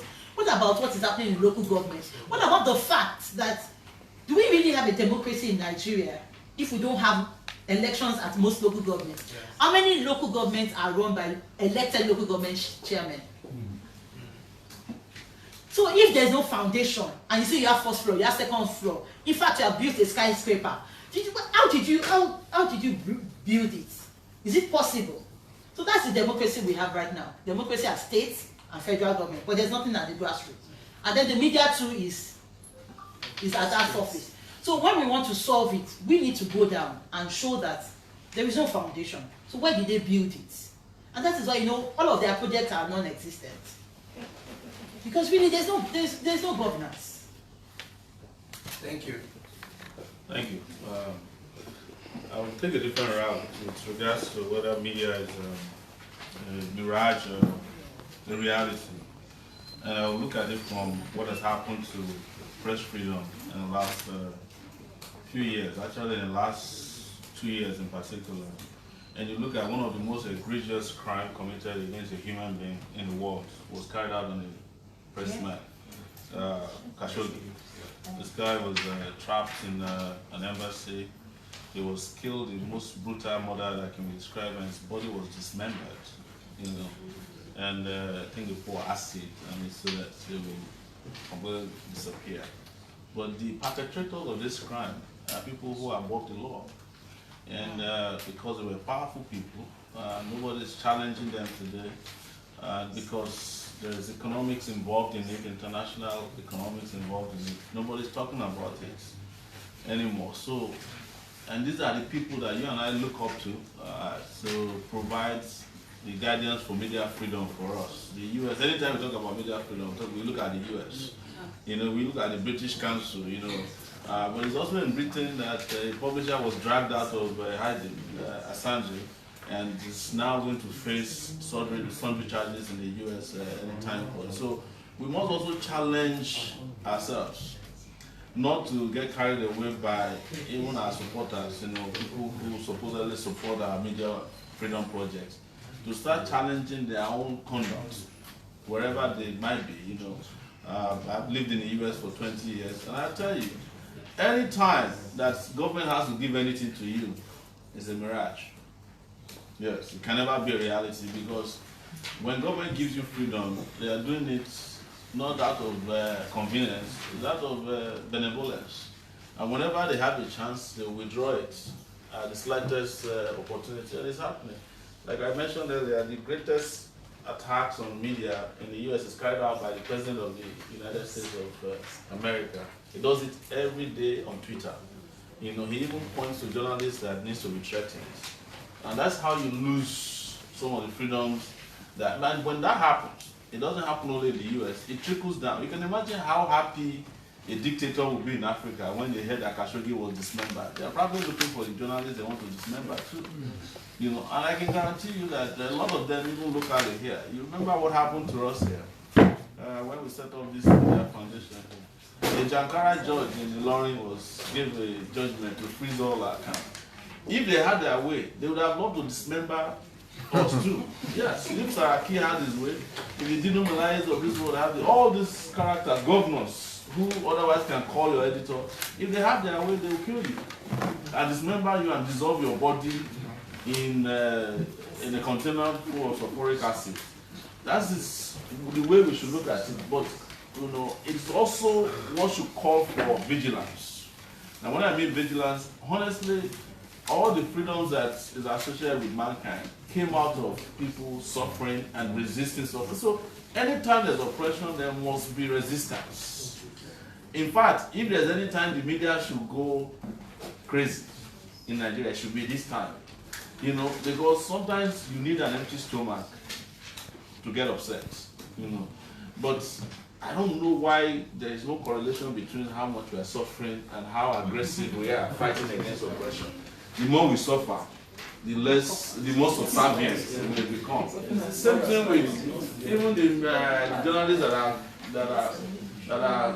that are fighting against their publishers that are not paying salaries. But these are the same publishers during election time. They will be collecting huge advert rates, you know, and they will never pay their workers. But why is it that journalists cannot protest? Even in this country, I wonder sometimes why the media is not at the forefront of fighting for media reforms.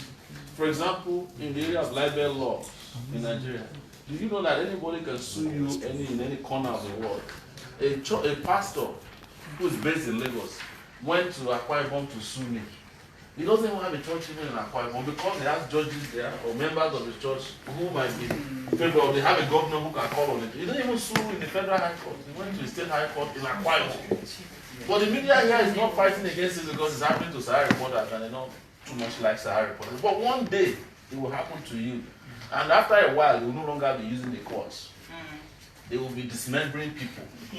The pastor who just bought jets, the first thing he did before he unveiled the jet was to warn bloggers. If I see the information on your blog, the church members were saying that they would shut down the blog. Any blog that reports anything against their pastor, that's Suleiman, Apostle Suleiman. So you are creating all these clusters of oppressive tendencies. They come from different places, but it is because we want freedom to be given to us. It is not, there's no guarantee of longevity of freedom that is given to you. It is a freedom that you take and protect that will last long. And that is where, you know, the press freedom we're talking about can become a reality. Thank you, sir. Yeah. And I think that actually goes to the next question, is how can we work together to protect the rights, the freedom of the journalists as a collective, as against having individual newsrooms have to fight for themselves when they challenge or attack us? Well, it's very easy and quick. I think what we need to do is to create a culture of support for ourselves. That is, I don't even need to ask you if the system wrongs you before I come to your age. Yeah. If there is that, very organic default position by all media practitioners at the moment the right of media practitioners are assaulted, we all go against the system. And we can do it in different ways. We can boycott the system. We can write editorials immediately. We can, we can start turning on them, because look, the media as a tool is one of the most powerful tools anybody can have. That's why you see, no matter how powerful governments are, the first people they are afraid of is the media, and sometimes secondly God. That is if they believe in God, because most of them don't.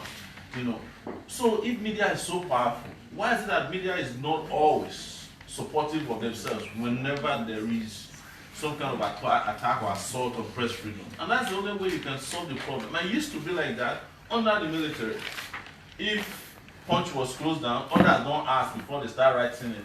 They will close down Guardian, another media platform will take it. I know you don't want to call them traditional media, I call them mainstream media. But these days, of course, we know the reason why. Everybody is there also in some kind of jealousy, that maybe if they close Punch, me, I can make money too. I think it was Shifodore, what's his name? Otufodore who said it. If you know how many copies newspapers are circulating, all the newspapers in Nigeria combined together today, they are not circulating up to 50,000 copies per day. All of them, the prints. If it's 50,000, just know that they transported them out, they don't calculate how many people bought. Reason is that nobody is buying newspapers anymore. Even the editors don't read newspapers. Reason is this device you have is your newspaper. It is. Nobody is buying the physical. They produce in physical newspapers so that they can use it to cover advert. And of course, people still do obituaries and all those kind of things. Otherwise, newspapers would have died a natural death. And that's why I wanted to reply quickly to what you said about Babangida. Please don't be quoting Babangida in public. These are people who destroyed media freedom in this country. There's nothing, there's no creativity or architecture that can come from ruins. I don't think so. Whenever something is ruined, it is ruined. Trying to be creative around it is saying that, well, we'll destroy a place first. And then hope that in whomever survives it will bring an architecture out of it and we'll be celebrating it. Why do we have to ruin a place that is looking for opportunities for fresh buildings? You can build this nation into a fantastic country. But people want you to be creative because they destroy the country. How do we creatively have an architecture of potholes? Do we go and design them to look like a map of Nigeria? So that looks really nice, wow, look at it. Or like a pothole that looks like a horse. Like, wow, that is apparition right there. Let's go and watch it. That's the kind of creativity that comes from ruins that they are talking about, not the type probably you're talking about. So again, I think it's just to develop that unity, organic unity, that without even calling on you for help. If Francisca, right? Francis. Oh, I think I was in touch with you years ago. We used to be in touch. You are the crime writer for, when Dolapo had an issue, we recorded her saying that it was bribing reporters, and I think you're one of the people that we talked about the issue. Anyways, that's for another symposium discussion in the future. So it's to have that spirit that if something happens to any of us, we don't ask questions, we jump into the fray and fight. And sometimes when you do that, you'll be surprised. Before you know it, government is apologizing. We didn't know. That's when you hear Femi Adesina saying that, the president is not aware that the army went and raided. Of course, it's the commander-in-chief. They decided to raid, but when they backfired, they said they are not aware, and then they look for a scapegoat. Thank you very much. I'd like to take one or two questions from the audience. Okay. Good afternoon. My name is Kenji. I noticed you mentioned the FOI bill. And it seems, well, it's not just for the media, but everybody that is interested in information. But can we do like a review of how successful, because sometimes if there is no advocacy concerning how well it has helped us in getting information and how bad it is, and put out the data there, we will not get the right attention. That can we do like a review, collect the data of who is defaulting, which MDA is defaulting, and do, maybe we need to do a public shame or whoever has been defaulting. And talking about working together, I think there will be a challenge there because of the system of, like we all know, we know some people pay the piper is different, and so there will be a diffusion like, yes now, I didn't know for this party, so whatever they are getting from me is their loss. So there may not be a collaborative effort from the media to face aggression from government or victimization. I think there will be a challenge there because there is whether intentionally or unintentionally, there is some form of diffusion of collaboration within the media. The media is not saying one word, even apart concerning corruption. The media is not saying one word. Depending on who is being crucified, that will determine which media is saying this, are we saying that, another, depending on who is funding this, who is funding this media, and not. So there may be a challenge with collaboration to be able to fight first people from the media.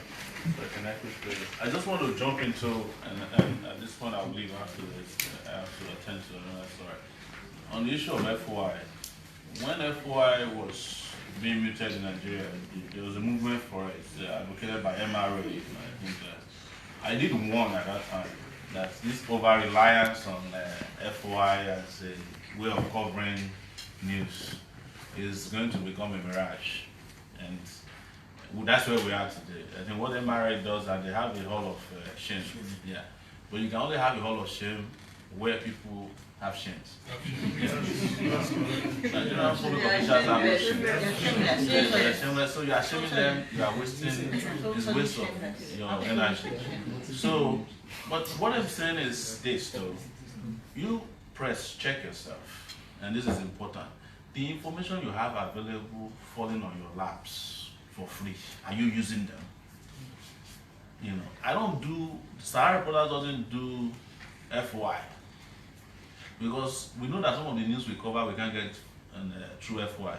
Would you be able, for example, to get Wiki talking to INEC officials through FOI, which is an audio conversation, or Wiki greeting Fayose on the phone, or a soldier who recorded a conversation between Fayose Obanikoro and in the Ekiti Gate? You can't get those things on FOI. But they can come to you if you practice real journalism, fearless journalism. People will bring them to you. So by the time you are done with all the information that is available to you for free, FOI becomes something that is in a lot of ways academic, in my view. Because even in the US, when you ask for FOI, where it's been domesticated for a long time, they still have a right to redact a lot of the information. So it's just like the Mueller report.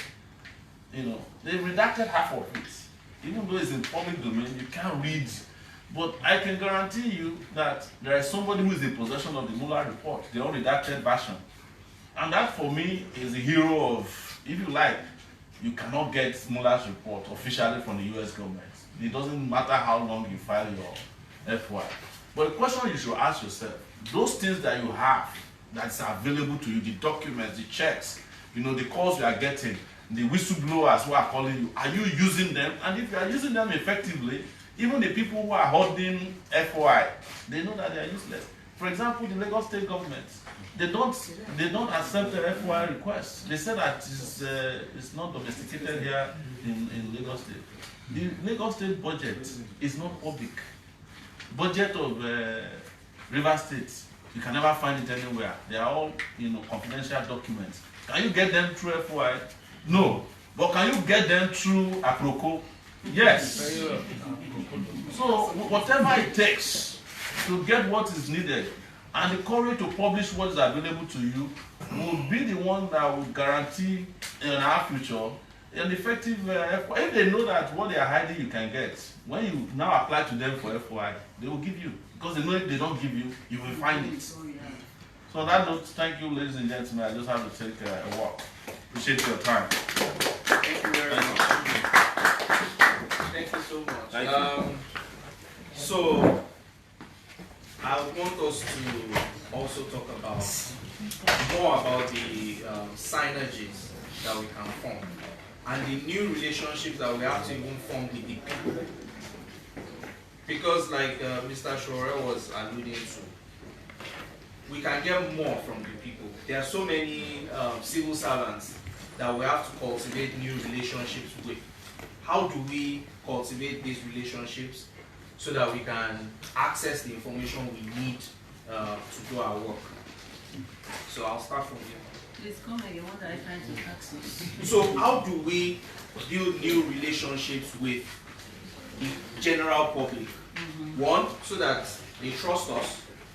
Two, so that they give us the information that they have of the secrets that they are sitting on that we need to uncover. That's critical at this point. So now it depends on the sector of people you are talking about. Are you talking about the market women? Are you talking about the politicians? Me, I deal with police. Are you talking about police? Are you talking about EFCC?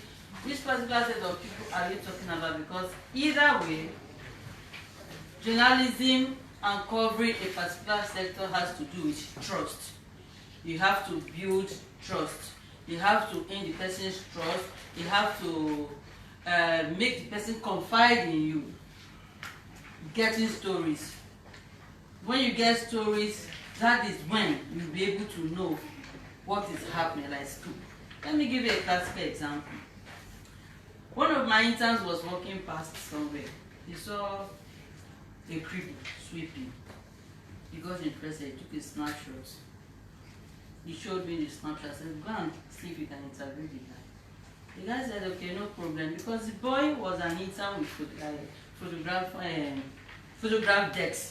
I sent a journalist to go, and the man had already agreed that he was ready for an interview. But when they got there, he said no, that so many people have been interviewing and nothing has come out of it. Yeah, so there's an issue of trust there. So if you want to help somebody, you have to meet. There should be a meeting point. Now, let me give you another instance. I interviewed a blind man, a police guy. He was invited, or he was called. He responded to a distress call, and at Civic, when he got there, they threw chemical to his eye and he became blind. And since that time, the guy has been abandoned, no treatment, nothing. And repeatedly, journalists have been going there to interview him. So you could imagine that for me to go there, he has gotten to the point whereby he doesn't believe help would come anymore. But the only way I got him to actually talk to me was I asked him a simple question. I said, you said you've gone to everywhere to ask for help, but have you tried the Lagos State Trust? He said he has never heard of it. And he's a policeman. And he asked me. So, if you're talking about how do we help the people, how do we expect them or want them to start believing that we can help them? Is it two-way thing? They have to believe in us, and we have to believe in them too. Somebody was saying that, Uncle Leko, Yeah, but you know that it's in the context of the declining trust in the media itself. Whether we like it or not, we're all facing that. The more the government keeps discrediting the media, the more the collective will lose credibility, right? So we have to build this credibility, because without the people, like you said, there is no news. There is no news. So I think back to what Mrs. Alaka says, checking facts. being sure of your story before you go. Look, I think, was it on Thursday or, no, not Thursday, I think maybe Wednesday, there was this story that Buhari, the president's in-law has been kidnapped. I don't know, I mean, of course, heard about that story. And everyone was like, yes, it's true. Let's just, it's good that the president's person has been kidnapped. Now they will do something about this kidnapping. And before we could go on with that story, we have to make calls. We have to, and the story was everywhere. But because we wanted to be sure, we just kept digging. We kept calling. We called everybody callable. And at the end of the day, in fact, at the front of the office, it became we had two factions. The faction that said, go to prayer, go. Another faction said, no, let's be careful, and at the end of the day, it actually turned out to be true. So, once you have a credible story, and repeatedly you are coming up with it, people will begin to trust you. Now, another thing about sources, I think Okuleko mentioned something about reliable sources. Yeah, I have a source in police. Actually, I actually pay that source to be able to give me a story or to call me for important. When I talk about stories, it's not like silly stories, I mean important information. Now, during advanced time, I saw that source, I've been using it for years, but it gave me wrong information. So, and I was very, like somebody was saying, when a story is fake, there's something about it. Let me use the word in United, we say smell. Story smells. I know something is wrong with this story. Because the story was that Evans disappeared from cell. And I've been to this cell now. I've been going, I know South Cell, I've been going there for years. So I was wondering, before you can get to this, you have to pass through the gate. After the gate, you have to pass the counter. After the counter, you now get the South Cell. And right close to the South Cell is the OC South office before they refurbish it. So how could Evans disappear from the cell? So I called myself, so it's a lie. Evans is, I'm looking at him right now. And we are looking at eyeballs to eyeballs. And I called, and because it was already a national paper carrier, and there was no way this person could be lying. I had to call another person. I asked the person, where are you right now? He says he was at the police command. I said, please go to South Cell and check if Evans is there. He went through. A few minutes later, he called me and said, Evans has been moved around 5 a.m. or 6 a.m. to Abuja. Now, that is what we call checking out facts for you to be able to believe in. Thank you very much. Yeah. So rebuilding that trust that is under attack. Well, it was particularly one of our trainings that we are partnered with Afiche. The submission of that session was that we all have our biases. Film for journalists, and that's also the said here. Sometimes we set the agenda we personally want to achieve. We now look for the means to achieve it. And that's the problem with journalists. That's the problem with journalism. Those are the problems that's why we're not all connected. Because our own idea, our own agenda is different from mine. She covers crime. By that discipline, by that orientation, our first principle, our first duty is to be, have sense for crime stories. Having been covering development stories or health, crime will be secondary. So you need to have that convergence where all of us first have to agree that journalists, we all owe ourselves responsibility for public interest, irrespective of what I cover. And that's what is missing. So we all have, I cover development, I cover politics, I cover crime, I cover aviation, and we have built around ourselves kingdoms that we govern. And so everybody now has its own territory. Yeah. Even the correspondents now have their own territory and is competing with the territory of the editor. And the reporters don't have their own territory.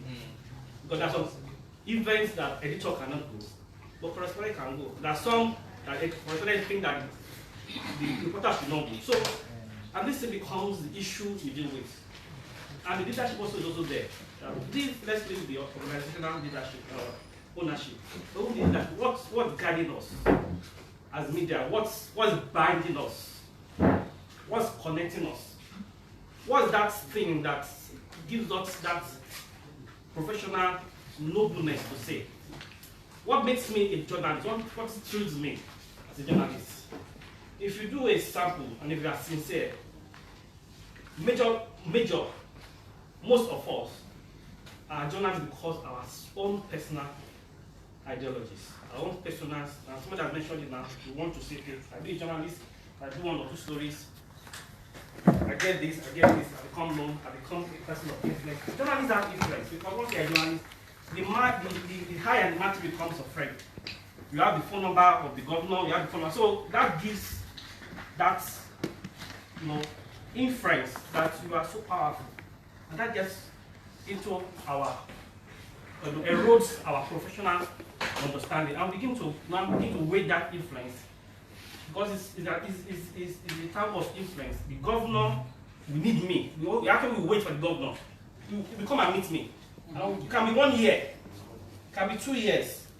You know he's going to have a problem, and we need media report. That has to change. So we all have to work in the public interest. We have to all work in the public interest. That's very important. We have to have the public interest. And it's only when we have that, it's the public interest that will bring honesty, that will bring truthfulness, that will bring dedication, that we don't even care, as long as it's public interest. Even if you are not paid, that will drive you to say, okay, let me do this for the common good. But until we get that notion imbibed, and fortunately, just like Ms. Alaka said, you have to start who we start is. How do we involve, how do we get into that, that thing to say this is what we desire to be and we change it. It has to come from us. And perhaps platform like this may touch 1 or 2. But the more we have this conversation, the more we see have these realities, the more we see our challenges and we keep asking ourselves, okay, maybe some of us are getting good. But the young people ask, is it where I want to be in the next 10 years? That culture, that orientation begins to change. And we have the convergence of the old, people like Populi can stay around with us, and the not too old, and the young ones, are really just that one common ideology that we can be journalists of influence, we can be journalists of difference. And that becomes the change and the reaction that we want. But it's got to start, it's steaming up, but it's got to start. And for some of us who are here journalists, even though we have this program, we'll be running after news. That's our daily life. Running after events, that's our daily life. But so the more we have this kind of conversation, that we have the permission of our editorials to come and sit down like this to reflect and to see what am I even doing as a journalist. The more we have this, the more we have that convergence, the more we have that understanding, then that shape the things we want to be for journalism institutions. Thank you very much. As we round up, we have taken so much time. I just want everybody in 1 minute to say what they would like to see the future of journalism 1 year or 2 years from now. If we're gathering again, what would you like to have seen that has changed? For me, I'm going to start with myself. I'd like more transparency with the media. I don't like this fact that we say that, oh, some people don't pay salaries, right? I want us to know them. And we're in the age of the web now. This information can be anonymous, but I want us to start in-house. Let us name and shame ourselves before we place so much demand on government to name and shame themselves. So let's start from Mrs. Alaka as we close. Thank you very much. Okay, I would like to see a media that is aware of its identity, and journalists that are also aware of their identity. There's a lot of identity crisis in the media. The journalist does not know the power they hold. Not that power in that sense that it intoxicates you and you don't, but understanding the weight of responsibility you have and the fact that this is a noble profession. I can't say it enough. This is a noble profession. Journalism is a noble profession. If you do not respect the principles of nobility, then you have no business with it. I really look forward to seeing a Nigerian media that understand that this really is nobility all the time. Thank you. Yeah, for me, what I would like to see, I would like to see a Nigerian media that is more doing more evidence-based journalism. I would like to see a Nigerian media that is doing more community, stories around communities and issues. I mean, we don't do that enough. I think that when we all come together to address one issue, imagine if all newspapers in Nigeria tomorrow say, for the next 1 month, we'll be looking at the power issues in this country. Believe me, the government will do something about it. So I want more issue-based journalism and more evidence-based journalism. Thank you. I would like to see a media that is free and independent and that has access to information and that does more developmental stories. Thank you. For me, the media is key for development. Development infrastructure. If the media sees itself as that fulcrum of development, both governors are accountable to report the underrepresented, to be the voice of the voiceless, to be the tonic of change. If we see ourselves as that media, then we need to perform roles as that media that we should be. Thank you very much. Hi, okay. Well, personally, I would like to see a media in Nigeria whereby people like Mrs. Salaka will own media houses. Wow. Yeah. We have less politicians having media houses. We have more people looking out for us. Less death, less threat. When journalists die, nobody thinks about their children. Nobody worries about their families, but they do have families.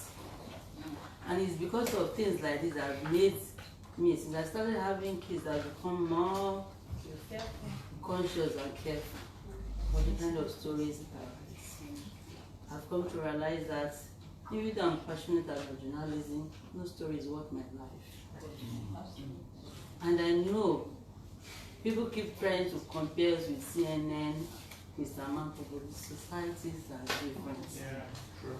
So we need to begin to realize that. So we need people to start looking out for us, and when people start looking out for us, and we have less politician, we are going to have more freedom to express ourselves and our right thoughts. Thank you. Thank you very much. And with this, we come to the close of the panel session. We would invite our partner, British Council, to come and give us a final word. Thank you very much to all the panelists. We really appreciate the contribution.